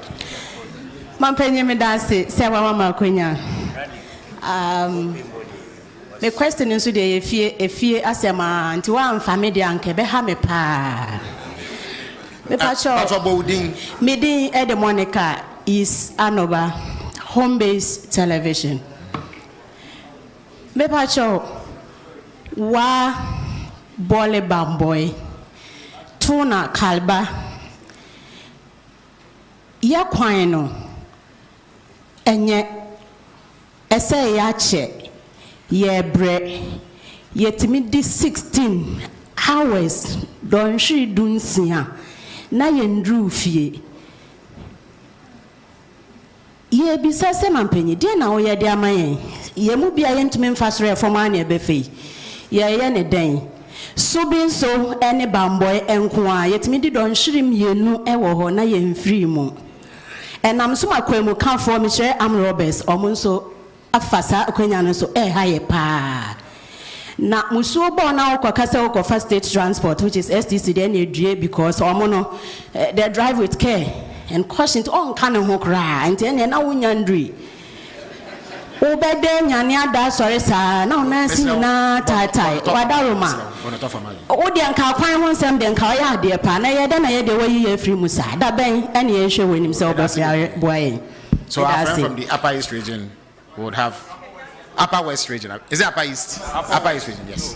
But you have only one question, please. Thank you very much. Only one of you is allowed to ask a question. So thank you very much from the same region. Yeah. Please go ahead. Yeah. Go ahead. Thank you very much for the opportunity. My name is David Adapuna from Mike FM in Avrongo, Upper East region. Your Excellency, one of the things that beats the hearts of my people has to do with the Polygo Multipurpose Dam. This was an initiative that was started by the NPP government, but unfortunately, we could not see its completion. This project held so much prospects, including that of irrigation, power generation, and flood control. Just recently, the Barry Dam was opened and we saw the devastation it caused. We're asking, now that the project is not happening, what plans will your government, your Excellency, have for my people so that our concerns are addressed? Thank you. Thank you very much. Okay, so please go ahead. Okay. Grant him the... Thank you very much, Your Excellency. I'm called Joshua Sir with A1 Radio and Bolga FM in the Upper East region. Mr. President, in our region, that is the Upper East region, currently we do not have a standard sports stadium. And as a result, sports and youth development are greatly hampered.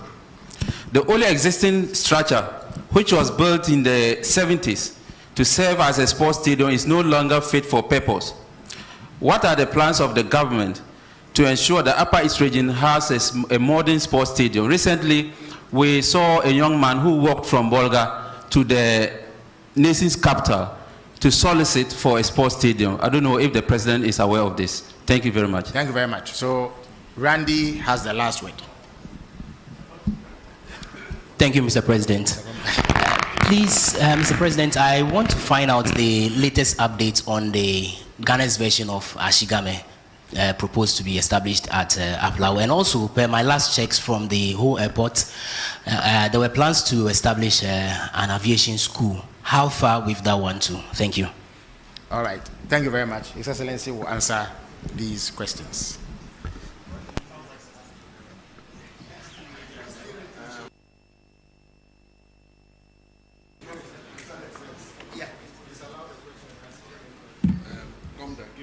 Okay, okay, Senior A.R. Gomda, the President Senior and Secondary School, has the final word by presidential fiat.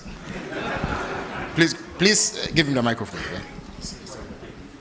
Oh, okay. Thank you very much. All right.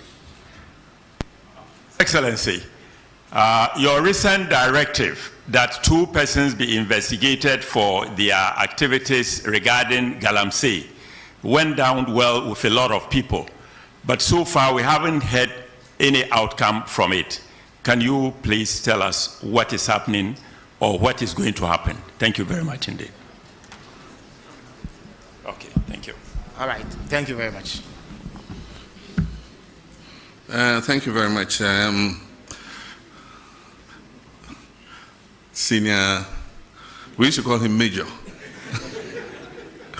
in Ghana Secondary School.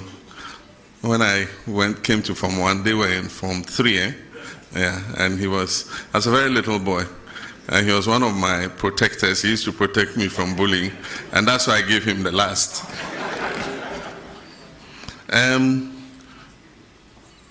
The first question was from, what's your institution? Oh, Radio France. Yeah, okay, it's about Ghana-US relations. First, we were slapped with 10% tariff that was increased to 15%. And then we're included in 36 countries that were going to be placed on a visa ban. But in the meantime, all 5-year visas were cancelled, and we were restricted to single entry 3 months. It shows the tightening situation in our foreign relations, but I do think that we still enjoy good relations with the United States of America. We were approached by the US to accept third-party nationals who were being removed from the US. And we agreed with them that West African nationals, were acceptable, because all our fellow West Africans don't need a visa to come to our country. So if they decided to travel from US to Accra, they don't need a visa anyway. So if you're bringing our colleague West Africans back, that's okay. And so I think that agreement has been activated, and a first batch of 14 nationals came. Several of them were our Nigerian brothers. They opted to go back home. And so we facilitated, we put them on buses, to be able to go back home. One of them was a Gambian who it's not as easy. You have to get him an air ticket to be able to facilitate his travel. So what we've done is contacted their embassy to let them know of his presence so that they can facilitate his return to Gambia. And so that's the issue with regards to deportations and arrivals. West Africa has the protocol of free movement. And so any West African is free to come to Ghana and be able to stay for 90 days. And so if they decide to bring them, we don't have a problem accepting them. Then with regards to the GIPC Act, we are living in a new environment. We have the ECOWAS Trade Liberalization Scheme. We have the African Continental Free Trade Area that wants us to open our markets to each other. And so the former protective regime is changing. And so we need to review the GIPC Act to be able to take cognizance of that. And aside from that, there's limited foreign direct investment in the whole world. And so you need to place yourself in a position where you're able to attract as much foreign investment as possible. So when you put a barrier of $1 million, there are people who, with $500,000, can open a manufacturing establishment. But because you say he must show $1 million of transferred capital into the country, then you shut out that investor. And that's why, as part of the GIPC review, we're removing the minimum requirement so that anybody who wants to come and set up a business in Ghana to provide employment for our people is welcome to come. But that is different from the issue of the markets. And so there's advocacy that we should review that issue with markets. The current law restricts retail sector to only Ghanaians. And there are people who argue that it's anti-competition and so many other things. But of course, in most countries, you want to reserve a certain portion of the economy for your people. And so Parliament is going to look at it, and eventually whatever law they pass is what we have to live with. I never expected, or I never deluded myself that the fight against illegal gold mining or galamsey was going to be an event. I mean, definitely, there's no magic wand. The decay has eaten so much over the last 8 years that it's going to take a lot of work to be able to overcome it. And I didn't expect that in 18 months we would declare victory in the fight. As the livelihoods of about 4 million Ghanaians is on small-scale mining. And so it's going to be a process. It's not going to be an event. But we will not give up. We have a determination to get on top of it. The Gold Board was introduced as part of reforms.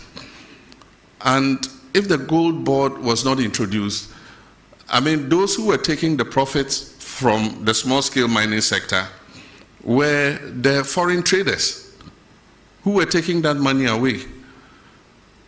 In 6 months, we have exported over $6 billion. About $4 billion of that money was going to go into the private or foreign traders. And so the first thing is you shut the stable door so that the horse doesn't escape, which is what we've done. So if it's from illegal sources, it's from legal sources. At least it's our land that is being destroyed. So let us get the benefit of it instead of foreign traders. So that's the first thing. But if you go and read the Gold Board law, it has a requirement for tracking and tracing. And as I speak, the Gold Board is working with an organization to put on a track and trace system. And so they're going to see those who have legitimate license requirements so that they can assist them in responsible mining so that we can buy that gold off them. Once we do tracking and tracing, it's in our interest because then we can export under LBMA and we'll get more profit from exporting under LBMA. So the Gold Board is not just about buying gold, it's also about financing responsible small-scale mining. And mind you, small-scale mining is not illegal in this country. It's provided for in our laws. It's just that in many cases, we've not even trained the miners about what responsible mining is. You just see anybody who gets an excavator just goes anywhere and starts digging and washing. But small-scale mining takes place in Australia. It takes place in Canada. And so as I speak, we are organizing a trip for the Small Scale Miners Association to Australia. Australia has given us an invitation to bring them to come and see how small-scale mining is done without destroying the environment. And so that's something we're going to take an advantage of. And the Gold Board is leading, and the Ministry of Lands and Natural Resources are leading that charge. Only recently, our Minister for Lands and Natural Resources came back from Australia. And so we need to train these small-scale miners. The gold is a blessing that God gave us. It's a natural resource that God gave us to make life better for our people. It's just that the way and manner in which we are going about it is causing distraction to the environment. But it is the result of an increase in the gold price. And if you've read widely, you find that the same thing is happening in Peru. It's happening in several other countries because of the heightened gold price. And so for whatever little gold you're able to find, you get more money. Galamsey was not a problem when gold was $2,000 per ounce. But today, gold is pushing $3,600 per ounce. And because of the lack of jobs, jobless growth for several decades, there are a lot of young people who are coming out of school who have no job work to do. And so for them, that is the only livelihood. And so we must not think just about chasing them all over the place without providing alternatives for them. Because the alternative is that they should stay home and starve or go out and do something deviant. And that's why we came up with the cooperative mining concept, for which we recently lost our colleagues. They were going to launch it, the first of its kind in Anglo, because one of the things we said was that we're going to let the big mining companies seed off some of their concessions. Some of them have 400, 500 miles square. And there's gold in some parts of those concessions that they will never mine because the grams per ton of ore is so low. But yet, if you put a small-scale miner there, he can mine it effectively. And so we've discussed with them and they've all agreed. And so Anglo Ashanti was the first. They've cut a part of the concession. And that is what Omani and Murtala and Co. were going to launch, cooperative mining, so that we'll move the small-scale miners from the forest reserves where they are causing destruction and settle them on the concessions where the big mining companies have seeded. As I speak, Newmont has demarcated an area for these small-scale miners. And we have asked the big companies to mentor them and supervise them and make sure they do the right thing. So that was going to be an alternative for moving them out of the forest and other places so that they can mine under the supervision of those companies. And that's where our colleagues were going when the helicopter crashed. And so it's a program that we're going to continue so that we can give them an alternative, not just go chase them around without finding something else for them to do. And so that's something we're working on. With regards to excavators, we're enforcing the law that you must get the permits before the excavator is put on a ship. That is what the law has been, but it was not followed. And so they let the excavator land before they come and ask the Ministry of Transport for a permit. And so we've informed all the dealers that you cannot load an excavator onto a ship until you have gotten a permit. In the meantime, a lot of excavators have arrived at the port.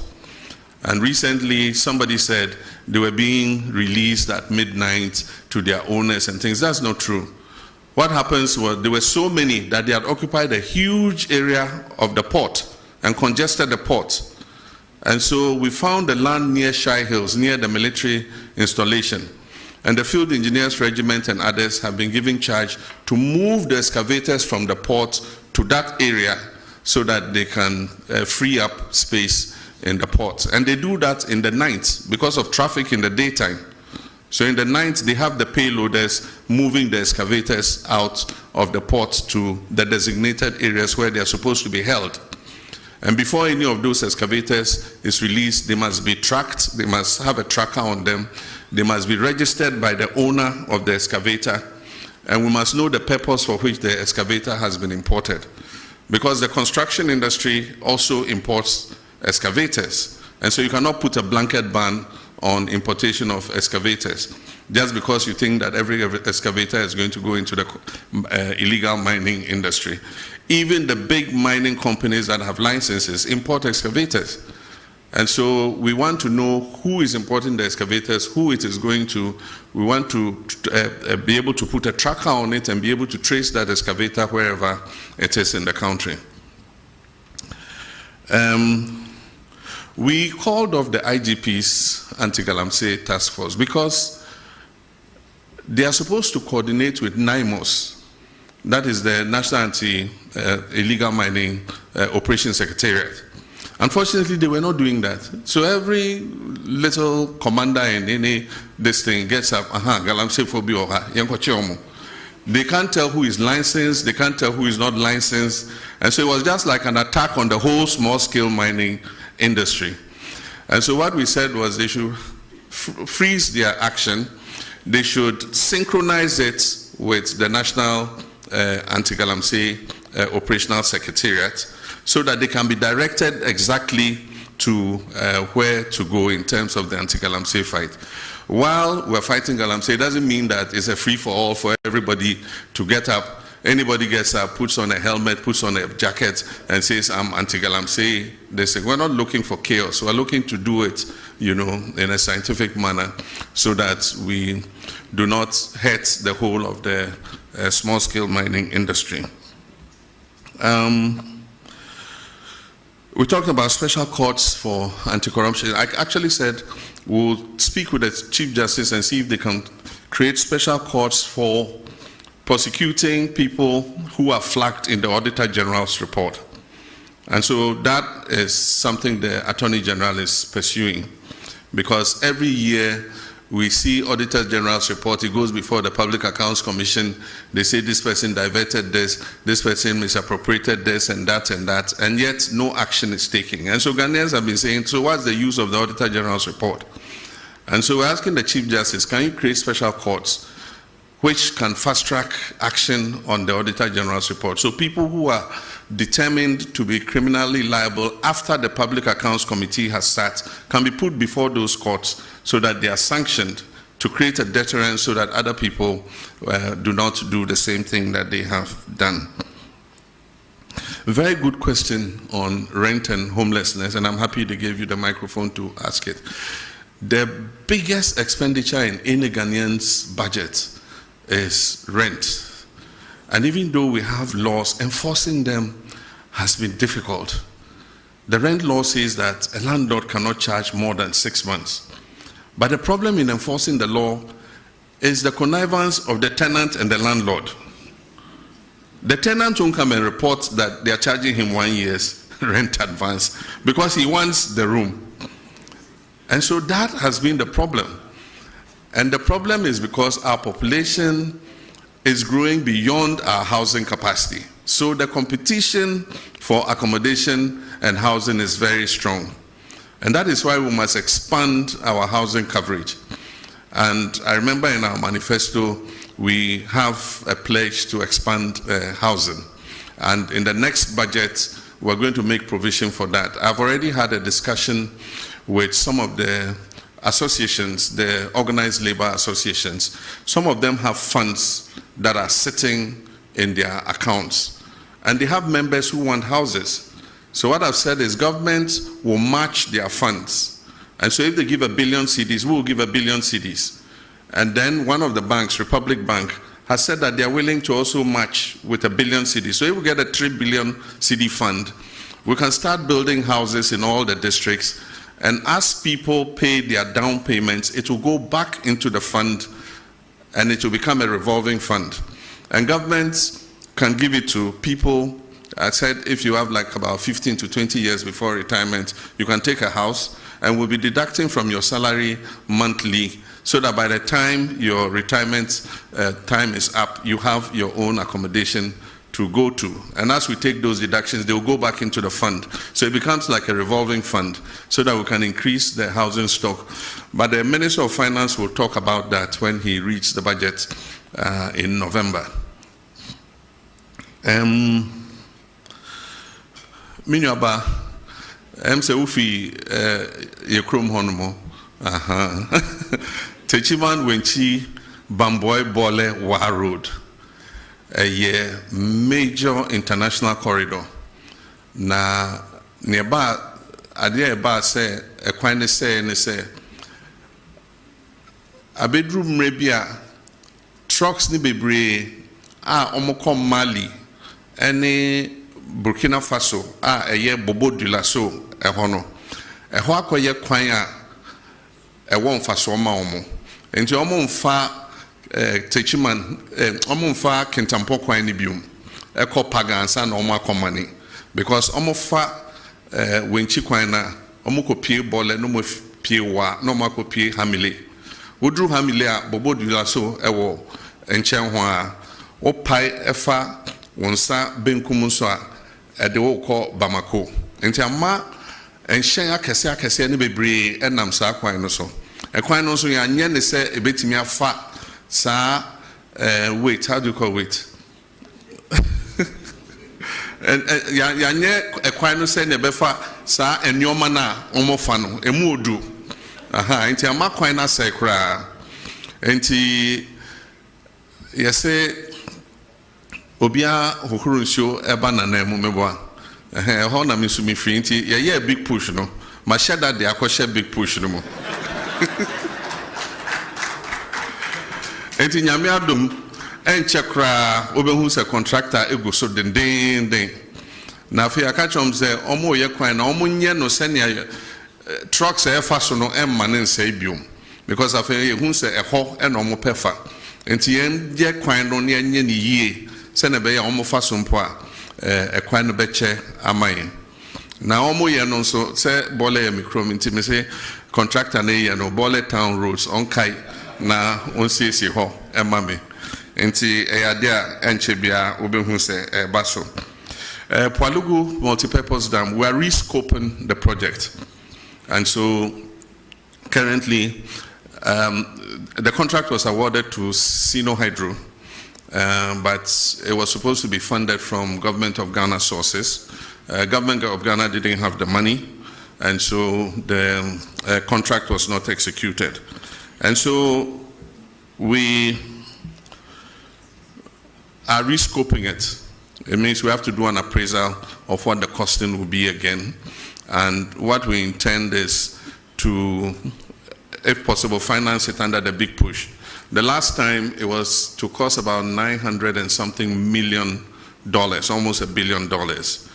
And $1 billion today is about 11 point something, almost 12. So that would be about 12 billion CDs. This year, the total budget for Big Push was 14 billion. Next year, the total budget is 30 billion. And so we'll see how we can accommodate it in phases, because it has two phases, phase 1 and phase 2. Maybe we're not able to do the two phases immediately, but we can start with phase 1, which is the electricity production, and then phase 2 is the flood control and irrigation. And so we're rescoping it, and you'll soon hear something about it. With regards to stadia, we promised to build stadia in all the new regions and the regions that don't have modern stadia. So as I speak, the Ministry of Sports and Recreation is doing the design and the costing for the new stadia. And Upper East is one of the regions that has been captured to receive a new sports stadium. That also is under the big push. What we're doing is Takwa Goldfields built a stadium, a standard stadium for their football activities. And I was surprised to learn it costs about $13 million. When government of Ghana has built stadia, it costs hundreds of millions of dollars. But for those of you who have gone to Takwa and see their stadium, it's a standard stadium. And I think it takes about 5,000 or more, or is it 10,000 people? And so if they could build it for 13 million, government too should be able to do same. So we've asked them to find out the architects, the designers, and everybody who did that stadium so that we can replicate it in our other regions that don't have stadia. And then finally, Ashigami, we've got the money. China is giving us money for the Aflao market. The land has been acquired, and designs are being worked on, and soon a contractor will be appointed to build the markets. And so that promise is on track. Aviation school at Ho Airport, Togbi Afede is leading the charge. The current status is that the land has been allocated, and currently surveyors are on the land marking out the demarcation for the aviation school. We're also trying to attract an MRO. MRO is Maintenance Repair Organization. And so we want to use Ho Airport as the center for maintaining aircrafts. There are a lot of aircrafts in Nigeria and other places that if we have a good MRO in Ho, we'll just fly the short distance and come and service their aircrafts there. And so we're working on that. The last question was about the referral of two of our executives to IOCO to investigate allegations of involvement in illegal mining. That investigation is active. Some allegations were made, and IOCO is investigating whether there was any substance to the allegation. As and when they conclude that investigation, they'll give us a report, and we'll determine what should be done. So that's it. I think I've answered all the questions so far. I thank you very much for your attendance, and this is the first in several such encounters. I'll make myself available as regularly as possible to answer any questions that you might pose on behalf of the general public. Thank you very much. Thank you very much, Your Excellency. I was actually billed to give a vote of thanks, but it would appear that you have done it at presidential level.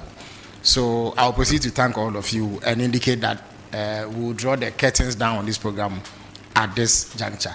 But before we do that, we'll all stand for the national anthem, after which His Excellency will depart.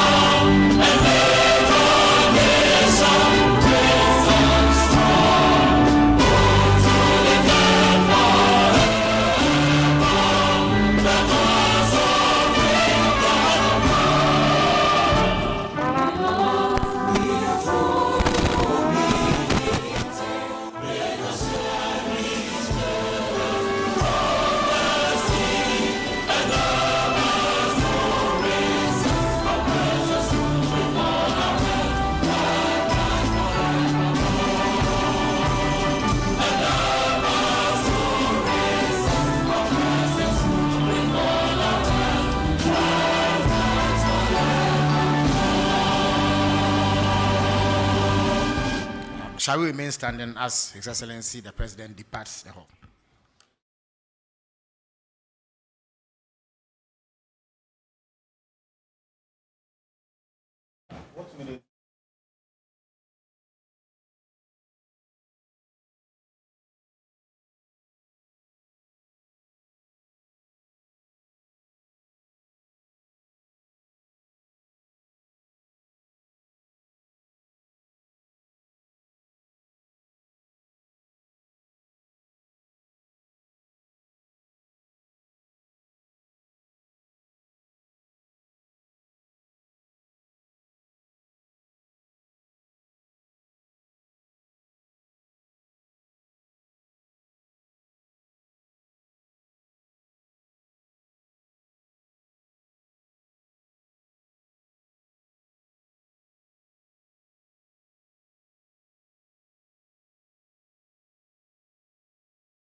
I'm Chichi DJ, of course. You know that. If you don't know, I'm Chichi DJ.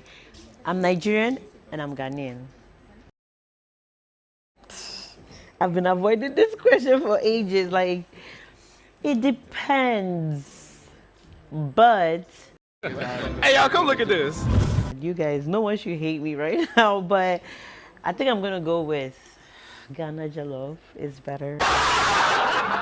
But I also feel like with Ghana Jollof, it needs... Oh my God, please don't crucify me. But I feel like Ghana Jollof needs a lot of help. God have mercy upon us. To taste good.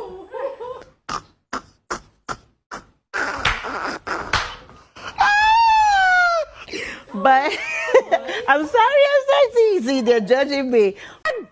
Oh God. Because when you're eating Ghana Jollof, there's like shito, there's the salad, there's too many things. You gonna explain Taya. But with Nigerian Jollof, you just eat it. It's softer, maybe because I like softer rice.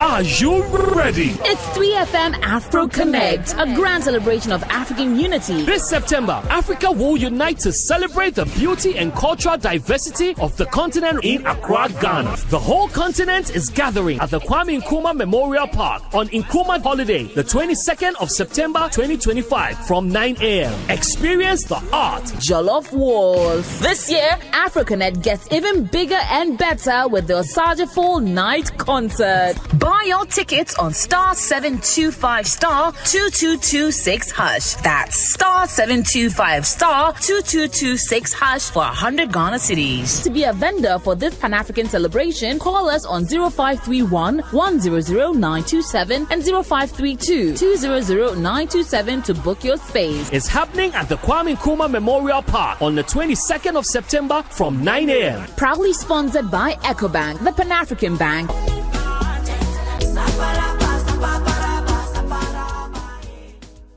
Are you ready? It's 3FM Afro Connect, a grand celebration of African unity. This September, Africa will unite to celebrate the beauty and cultural diversity of the continent in Accra, Ghana. The whole continent is gathering at the Kwame Nkrumah Memorial Park on Nkrumah Holiday, the 22nd of September 2025 from 9 a.m. Experience the art. Jollof Wars. This year, Afro Connect gets even bigger and better with the Osageful Night Concert. Buy your tickets on *725*2226#. That's *725*2226# for 100 Ghana cedis. To be a vendor for this Pan-African celebration, call us on 0531 100 927 and 0532 200 927 to book your space. It's happening at the Kwame Nkrumah Memorial Park on the 22nd of September from 9 a.m. Proudly sponsored by EcoBank, the Pan-African Bank.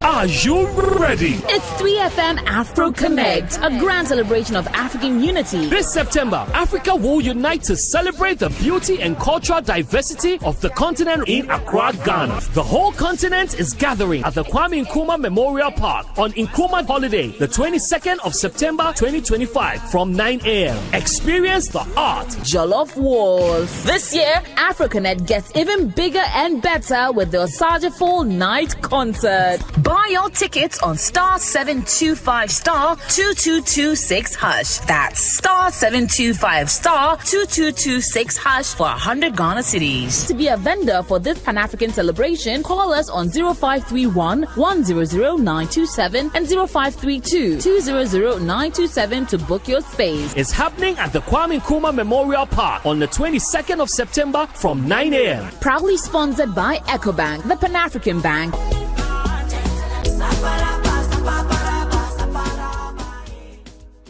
Are you ready? It's 3FM Afro Connect, a grand celebration of African unity. This September, Africa will unite to celebrate the beauty and cultural diversity of the continent in Accra, Ghana. The whole continent is gathering at the Kwame Nkrumah Memorial Park on Nkrumah Holiday, the 22nd of September 2025 from 9 a.m. Experience the art, Jollof Wars. This year, AfroConnect gets even bigger and better with the Osajifo Night Concert. Buy your tickets on *725 *2226#. That's *725 *2226# for 100 Ghana cedis. To be a vendor for this Pan-African celebration, call us on 0531 100 927 and 0532 200 927 to book your space. It's happening at the Kwame Nkrumah Memorial Park on the 22nd of September from 9 a.m. Proudly sponsored by EcoBank, the Pan-African Bank.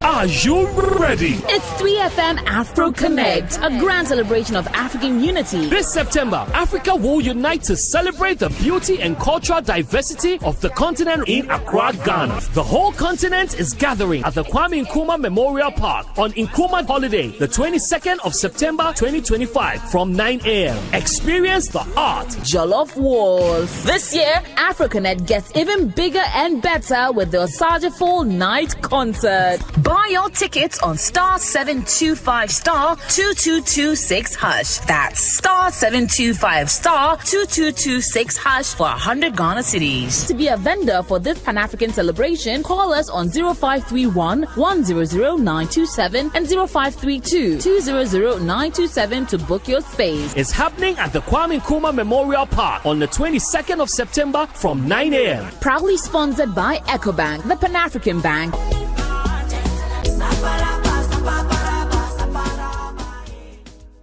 Are you ready? It's 3FM Afro Connect, a grand celebration of African unity. This September, Africa will unite to celebrate the beauty and cultural diversity of the continent in Accra, Ghana. The whole continent is gathering at the Kwame Nkrumah Memorial Park on Nkrumah Holiday, the 22nd of September 2025 from 9 a.m. Experience the art, Jollof Wars. This year, AfroConnect gets even bigger and better with the Osajifo Night Concert. Buy your tickets on *725 *2226#. That's *725 *2226# for 100 Ghana cedis. To be a vendor for this Pan-African celebration, call us on 0531 100 927 and 0532 200 927 to book your space. It's happening at the Kwame Nkrumah Memorial Park on the 22nd of September from 9 a.m. Proudly sponsored by EcoBank, the Pan-African Bank.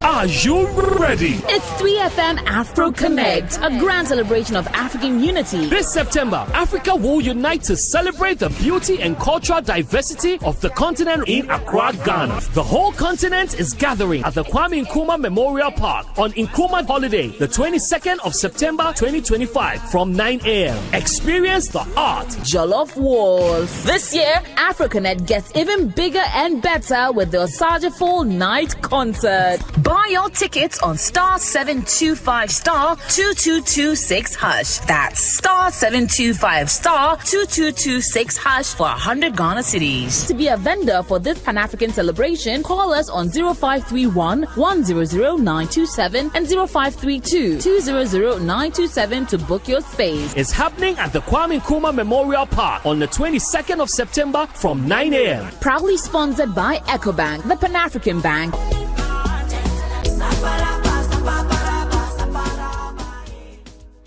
Are you ready? It's 3FM Afro Connect, a grand celebration of African unity. This September, Africa will unite to celebrate the beauty and cultural diversity of the continent in Accra, Ghana. The whole continent is gathering at the Kwame Nkrumah Memorial Park on Nkrumah Holiday, the 22nd of September 2025 from 9 a.m. Experience the art, Jollof Wars. This year, AfroConnect gets even bigger and better with the Osajifo Night Concert. Buy your tickets on *725 *2226#. That's *725 *2226# for 100 Ghana cedis. To be a vendor for this Pan-African celebration, call us on 0531 100 927 and 0532 200 927 to book your space. It's happening at the Kwame Nkrumah Memorial Park on the 22nd of September from 9 a.m. Proudly sponsored by EcoBank, the Pan-African Bank.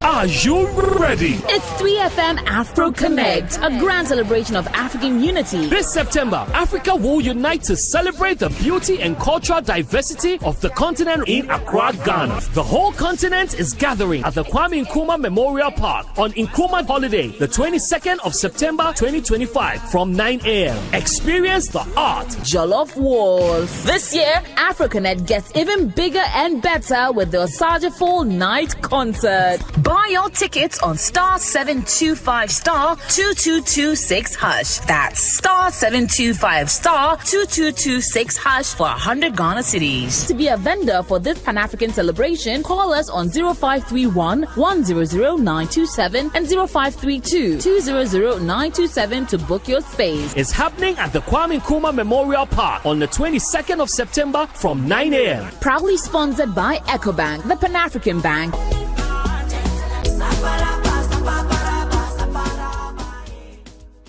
Are you ready? It's 3FM Afro Connect, a grand celebration of African unity. This September, Africa will unite to celebrate the beauty and cultural diversity of the continent in Accra, Ghana. The whole continent is gathering at the Kwame Nkrumah Memorial Park on Nkrumah Holiday, the 22nd of September 2025 from 9 a.m. Experience the art. Jollof Wars. This year, Afro Connect gets even bigger and better with the Osajiful Night Concert. Buy your tickets on *725 *2226#. That's *725 *2226# for 100 Ghana cedis. To be a vendor for this Pan-African celebration, call us on 0531 100 927 and 0532 200 927 to book your space. It's happening at the Kwame Nkrumah Memorial Park on the 22nd of September from 9 a.m. Proudly sponsored by EcoBank, the Pan-African Bank.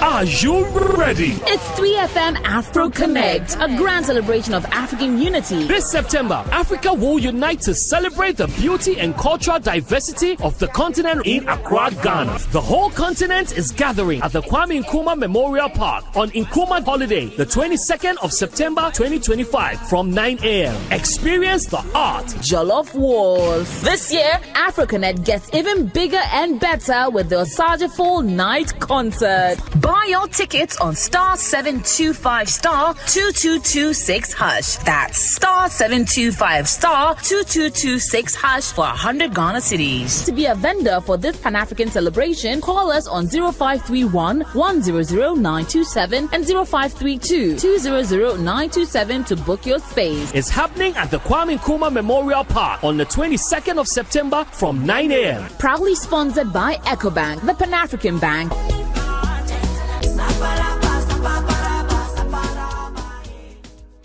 Are you ready? It's 3FM Afro Connect, a grand celebration of African unity. This September, Africa will unite to celebrate the beauty and cultural diversity of the continent in Accra, Ghana. The whole continent is gathering at the Kwame Nkrumah Memorial Park on Nkrumah Holiday, the 22nd of September 2025 from 9 a.m. Experience the art. Jollof Wars. This year, Afro Connect gets even bigger and better with the Osajiful Night Concert. Buy your tickets on *725 *2226#. That's *725 *2226# for 100 Ghana cedis. To be a vendor for this Pan-African celebration, call us on 0531 100 927 and 0532 200 927 to book your space. It's happening at the Kwame Nkrumah Memorial Park on the 22nd of September from 9 a.m. Proudly sponsored by EcoBank, the Pan-African Bank.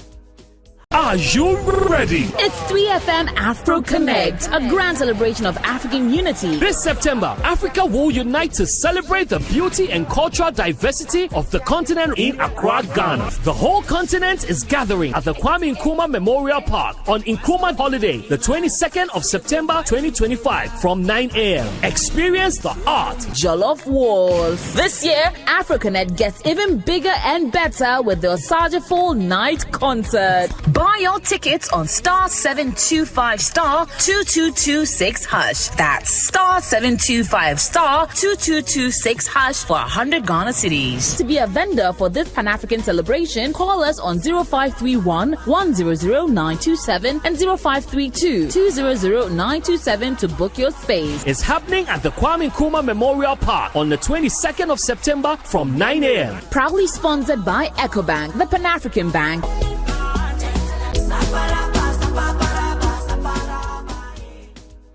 Are you ready? It's 3FM Afro Connect, a grand celebration of African unity. This September, Africa will unite to celebrate the beauty and cultural diversity of the continent in Accra, Ghana. The whole continent is gathering at the Kwame Nkrumah Memorial Park on Nkrumah Holiday, the 22nd of September 2025 from 9 a.m. Experience the art. Jollof Wars. This year, AfroConnect gets even bigger and better with the Osaja Fall Night Concert. Buy your tickets on *725*2226#. That's *725*2226# for 100 Ghana cedis. To be a vendor for this Pan-African celebration, call us on 0531 100 927 and 0532 200 927 to book your space. It's happening at the Kwame Nkrumah Memorial Park on the 22nd of September from 9 a.m. Proudly sponsored by EcoBank, the Pan-African Bank.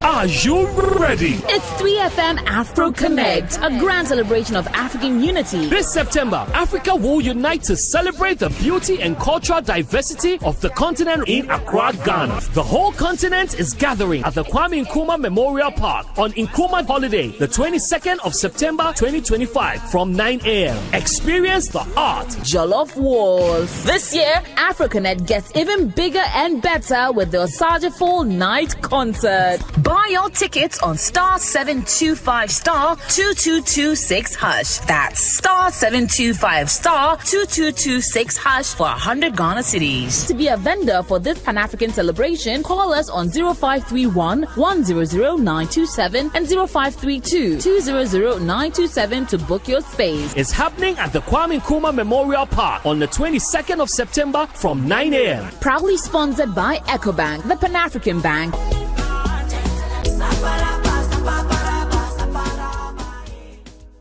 Are you ready? It's 3FM Afro Connect, a grand celebration of African unity. This September, Africa will unite to celebrate the beauty and cultural diversity of the continent in Accra, Ghana. The whole continent is gathering at the Kwame Nkrumah Memorial Park on Nkrumah Holiday, the 22nd of September 2025 from 9 a.m. Experience the art. Jollof Wars. This year, AfroConnect gets even bigger and better with the Osaja Fall Night Concert. Buy your tickets on *725*2226#. That's *725*2226# for 100 Ghana cedis. To be a vendor for this Pan-African celebration, call us on 0531 100 927 and 0532 200 927 to book your space. It's happening at the Kwame Nkrumah Memorial Park on the 22nd of September from 9 a.m. Proudly sponsored by EcoBank, the Pan-African Bank.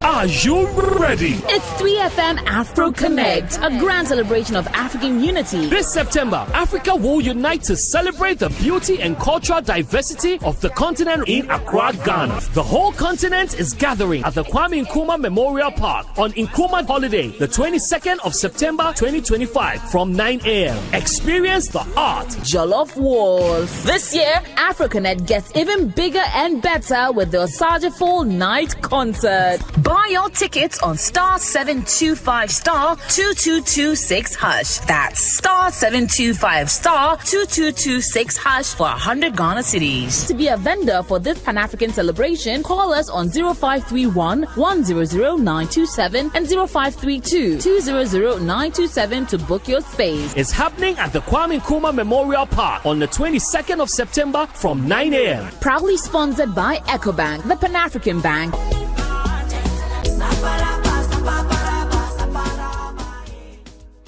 Are you ready? It's 3FM Afro Connect, a grand celebration of African unity. This September, Africa will unite to celebrate the beauty and cultural diversity of the continent in Accra, Ghana. The whole continent is gathering at the Kwame Nkrumah Memorial Park on Nkrumah Holiday, the 22nd of September 2025 from 9 a.m. Experience the art. Jollof Wars. This year, Afro Connect gets even bigger and better with the Osajiful Night Concert. Buy your tickets on *725*2226#. That's *725*2226# for 100 Ghana cedis. To be a vendor for this Pan-African celebration, call us on 0531 100 927 and 0532 200 927 to book your space. It's happening at the Kwame Nkrumah Memorial Park on the 22nd of September from 9 a.m. Proudly sponsored by EcoBank, the Pan-African Bank.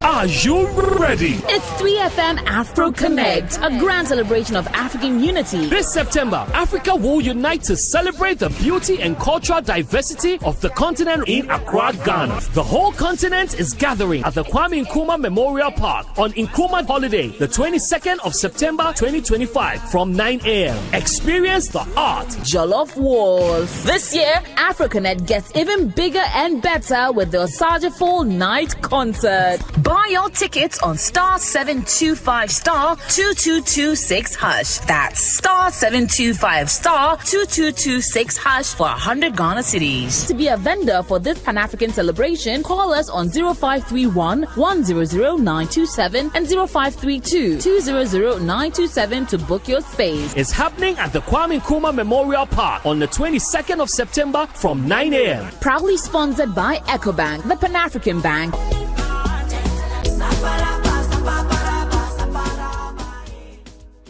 Are you ready? It's 3FM Afro Connect, a grand celebration of African unity. This September, Africa will unite to celebrate the beauty and cultural diversity of the continent in Accra, Ghana. The whole continent is gathering at the Kwame Nkrumah Memorial Park on Nkrumah Holiday, the 22nd of September 2025 from 9 a.m. Experience the art. Jollof Wars. This year, Afro Connect gets even bigger and better with the Osajiful Night Concert. Buy your tickets on *725*2226#. That's *725*2226# for 100 Ghana cedis. To be a vendor for this Pan-African celebration, call us on 0531 100 927 and 0532 200 927 to book your space. It's happening at the Kwame Nkrumah Memorial Park on the 22nd of September from 9 a.m. Proudly sponsored by EcoBank, the Pan-African Bank.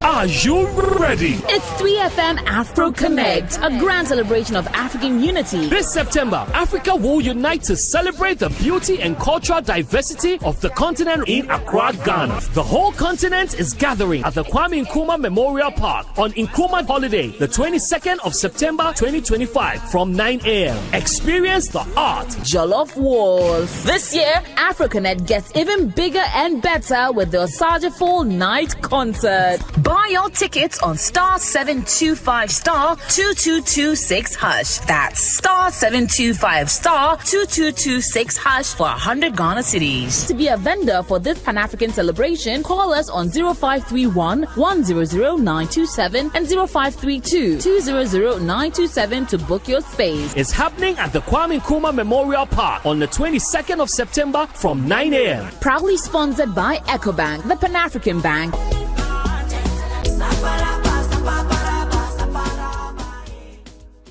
Are Are you ready? It's 3FM Afro Connect, a grand celebration of African unity. This September, Africa will unite to celebrate the beauty and cultural diversity of the continent in Accra, Ghana. The whole continent is gathering at the Kwame Nkrumah Memorial Park on Nkrumah Holiday, the 22nd of September 2025 from 9 a.m. Experience the art, Jollof Wars. This year, AfroConnect gets even bigger and better with the Osajafo Night Concert. Buy your tickets on *725 *2226#. That's *725 *2226# for 100 Ghana cedis. To be a vendor for this Pan-African celebration, call us on 0531 100 927 and 0532 200 927 to book your space. It's happening at the Kwame Nkrumah Memorial Park on the 22nd of September from 9 a.m. Proudly sponsored by EcoBank, the Pan-African Bank.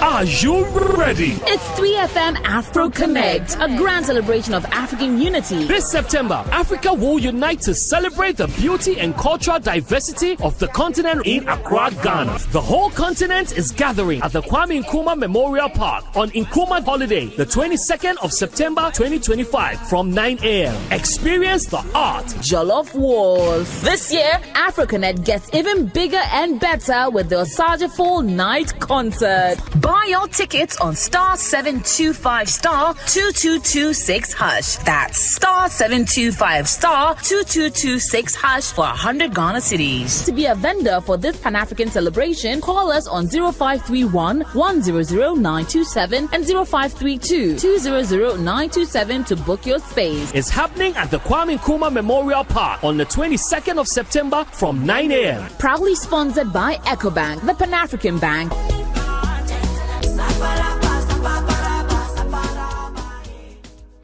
Are you ready? It's 3FM Afro Connect, a grand celebration of African unity. This September, Africa will unite to celebrate the beauty and cultural diversity of the continent in Accra, Ghana. The whole continent is gathering at the Kwame Nkrumah Memorial Park on Nkrumah Holiday, the 22nd of September 2025 from 9 a.m. Experience the art, Jollof Wars. This year, AfroConnect gets even bigger and better with the Osajafo Night Concert. Buy your tickets on *725 *2226#. That's *725 *2226# for 100 Ghana cedis. To be a vendor for this Pan-African celebration, call us on 0531 100 927 and 0532 200 927 to book your space. It's happening at the Kwame Nkrumah Memorial Park on the 22nd of September from 9 a.m. Proudly sponsored by EcoBank, the Pan-African Bank.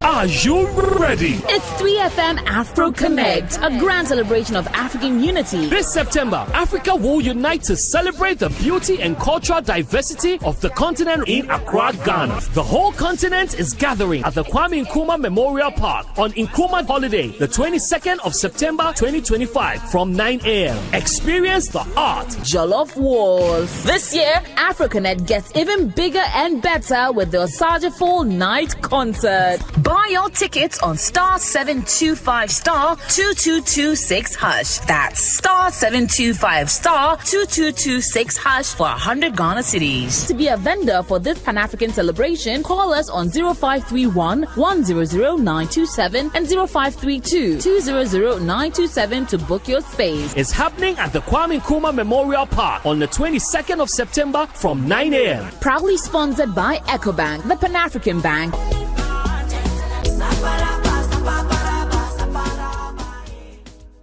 Are you ready? It's 3FM Afro Connect, a grand celebration of African unity. This September, Africa will unite to celebrate the beauty and cultural diversity of the continent in Accra, Ghana. The whole continent is gathering at the Kwame Nkrumah Memorial Park on Nkrumah Holiday, the 22nd of September 2025 from 9 a.m. Experience the art, Jollof Wars. This year, AfroConnect gets even bigger and better with the Osajafo Night Concert. Buy your tickets on star 725 star 2226 hash. That's star 725 star 2226 hash for 100 Ghana cedis. To be a vendor for this Pan-African celebration, call us on 0531 100 927 and 0532 200 927 to book your space. It's happening at the Kwame Nkrumah Memorial Park on the 22nd of September from 9 a.m. Proudly sponsored by EcoBank, the Pan-African Bank.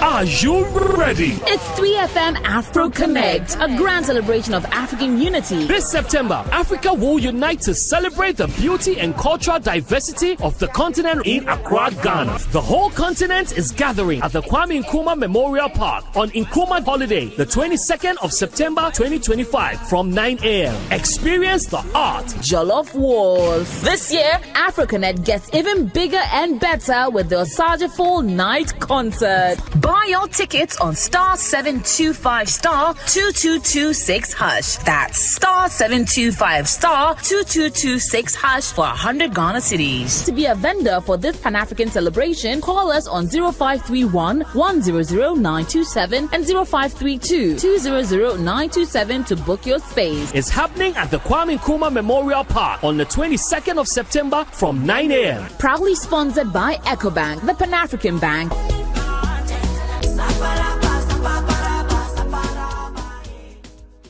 Are you ready? It's 3FM Afro Connect, a grand celebration of African unity. This September, Africa will unite to celebrate the beauty and cultural diversity of the continent in Accra, Ghana. The whole continent is gathering at the Kwame Nkrumah Memorial Park on Nkrumah Holiday, the 22nd of September 2025 from 9 a.m. Experience the art. Jollof Wars. This year, AfroConnect gets even bigger and better with the Osageful Night Concert. Buy your tickets on star 725 star 2226 hash. That's star 725 star 2226 hash for 100 Ghana cedis. To be a vendor for this Pan-African celebration, call us on 0531 100 927 and 0532 200 927 to book your space. It's happening at the Kwame Nkrumah Memorial Park on the 22nd of September from 9 a.m. Proudly sponsored by EcoBank, the Pan-African Bank.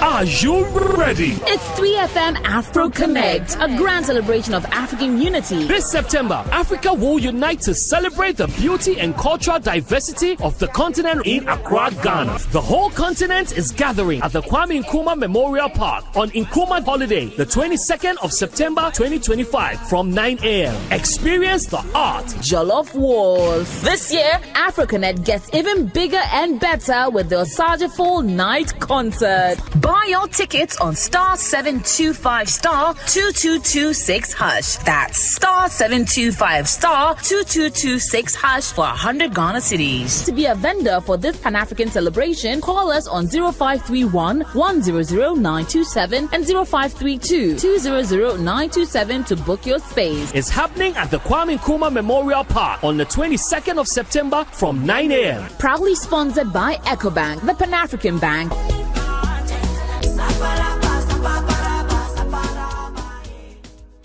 Are you ready? It's 3FM Afro Connect, a grand celebration of African unity. This September, Africa will unite to celebrate the beauty and cultural diversity of the continent in Accra, Ghana. The whole continent is gathering at the Kwame Nkrumah Memorial Park on Nkrumah Holiday, the 22nd of September 2025 from 9 a.m. Experience the art. Jollof Wars. This year, AfroConnect gets even bigger and better with the Osageful Night Concert. Buy your tickets on star 725 star 2226 hash. That's star 725 star 2226 hash for 100 Ghana cedis. To be a vendor for this Pan-African celebration, call us on 0531 100 927 and 0532 200 927 to book your space. It's happening at the Kwame Nkrumah Memorial Park on the 22nd of September from 9 a.m. Proudly sponsored by EcoBank, the Pan-African Bank.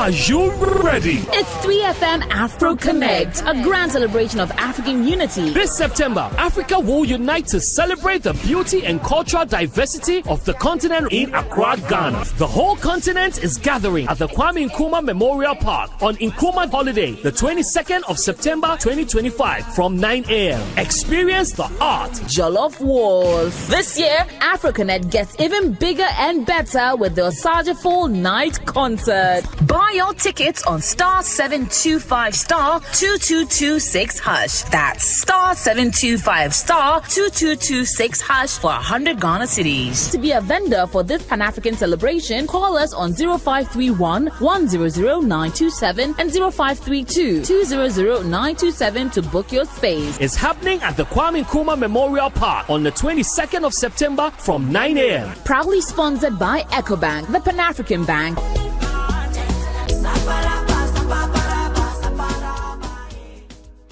Are you ready? It's 3FM Afro Connect, a grand celebration of African unity. This September, Africa will unite to celebrate the beauty and cultural diversity of the continent in Accra, Ghana. The whole continent is gathering at the Kwame Nkrumah Memorial Park on Nkrumah Holiday, the 22nd of September 2025 from 9 a.m. Experience the art. Jollof Wars. This year, AfroConnect gets even bigger and better with the Osaja Full Night Concert. Buy your tickets on *725 *2226#. That's *725 *2226# for 100 Ghana cedis. To be a vendor for this Pan-African celebration, call us on 0531 100 927 and 0532 200 927 to book your space. It's happening at the Kwame Nkrumah Memorial Park on the 22nd of September from 9 a.m. Proudly sponsored by EcoBank, the Pan-African Bank.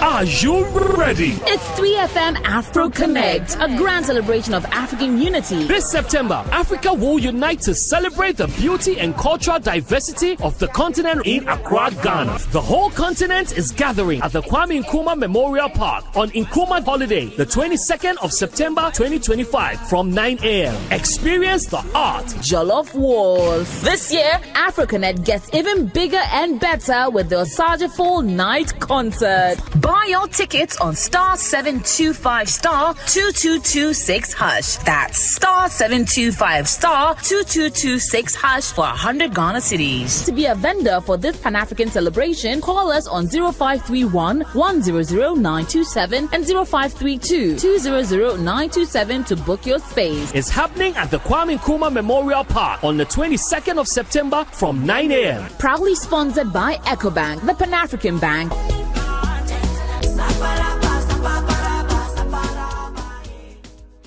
Are you ready? It's 3FM Afro Connect, a grand celebration of African unity. This September, Africa will unite to celebrate the beauty and cultural diversity of the continent in Accra, Ghana. The whole continent is gathering at the Kwame Nkrumah Memorial Park on Nkrumah Holiday, the 22nd of September 2025 from 9 a.m. Experience the art. Jollof Wars. This year, AfroConnect gets even bigger and better with the Osaja Full Night Concert. Buy your tickets on *725 *2226#. That's *725 *2226# for 100 Ghana cedis. To be a vendor for this Pan-African celebration, call us on 0531 100 927 and 0532 200 927 to book your space. It's happening at the Kwame Nkrumah Memorial Park on the 22nd of September from 9 a.m. Proudly sponsored by EcoBank, the Pan-African Bank.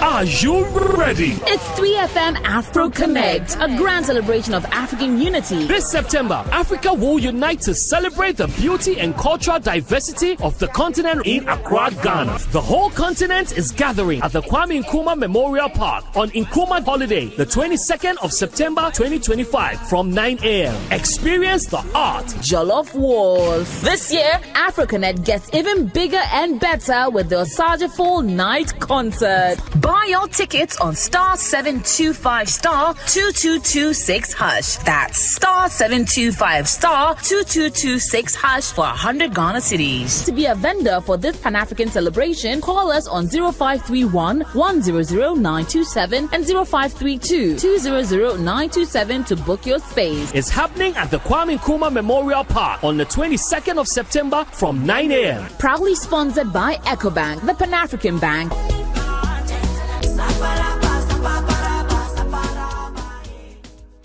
Are you ready? It's 3FM Afro Connect, a grand celebration of African unity. This September, Africa will unite to celebrate the beauty and cultural diversity of the continent in Accra, Ghana. The whole continent is gathering at the Kwame Nkrumah Memorial Park on Nkrumah Holiday, the 22nd of September 2025 from 9 a.m. Experience the art. Jollof Wars. This year, AfroConnect gets even bigger and better with the Osageful Night Concert. Buy your tickets on star 725 star 2226 hash. That's star 725 star 2226 hash for 100 Ghana cedis. To be a vendor for this Pan-African celebration, call us on 0531 100 927 and 0532 200 927 to book your space. It's happening at the Kwame Nkrumah Memorial Park on the 22nd of September from 9 a.m. Proudly sponsored by EcoBank, the Pan-African Bank.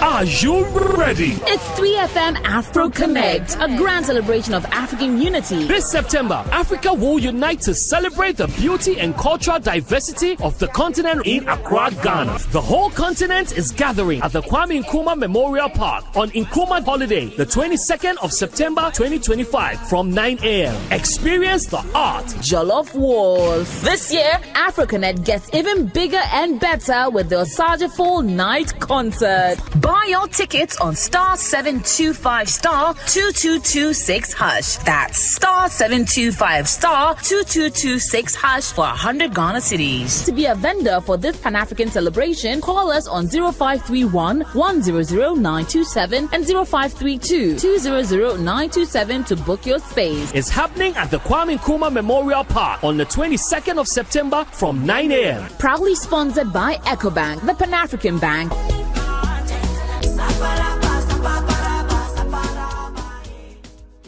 Are you ready? It's 3FM Afro Connect, a grand celebration of African unity. This September, Africa will unite to celebrate the beauty and cultural diversity of the continent in Accra, Ghana. The whole continent is gathering at the Kwame Nkrumah Memorial Park on Nkrumah Holiday, the 22nd of September 2025 from 9 a.m. Experience the art. Jollof Wars. This year, AfroConnect gets even bigger and better with the Osageful Night Concert. Buy your tickets on star 725 star 2226 hash. That's star 725 star 2226 hash for 100 Ghana cedis. To be a vendor for this Pan-African celebration, call us on 0531 100 927 and 0532 200 927 to book your space. It's happening at the Kwame Nkrumah Memorial Park on the 22nd of September from 9 a.m. Proudly sponsored by EcoBank, the Pan-African Bank.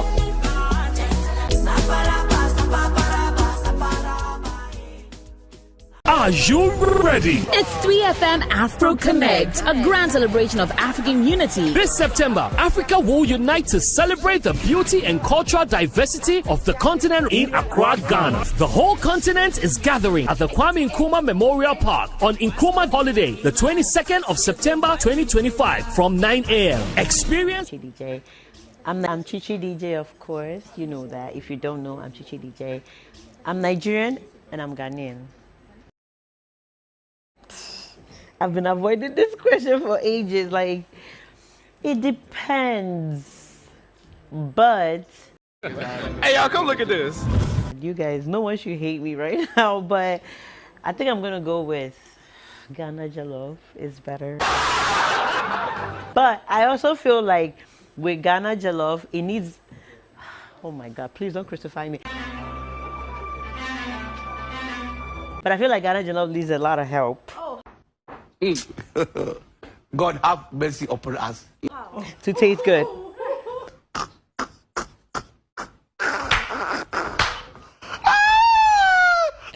But I'm sorry, see, they're judging me.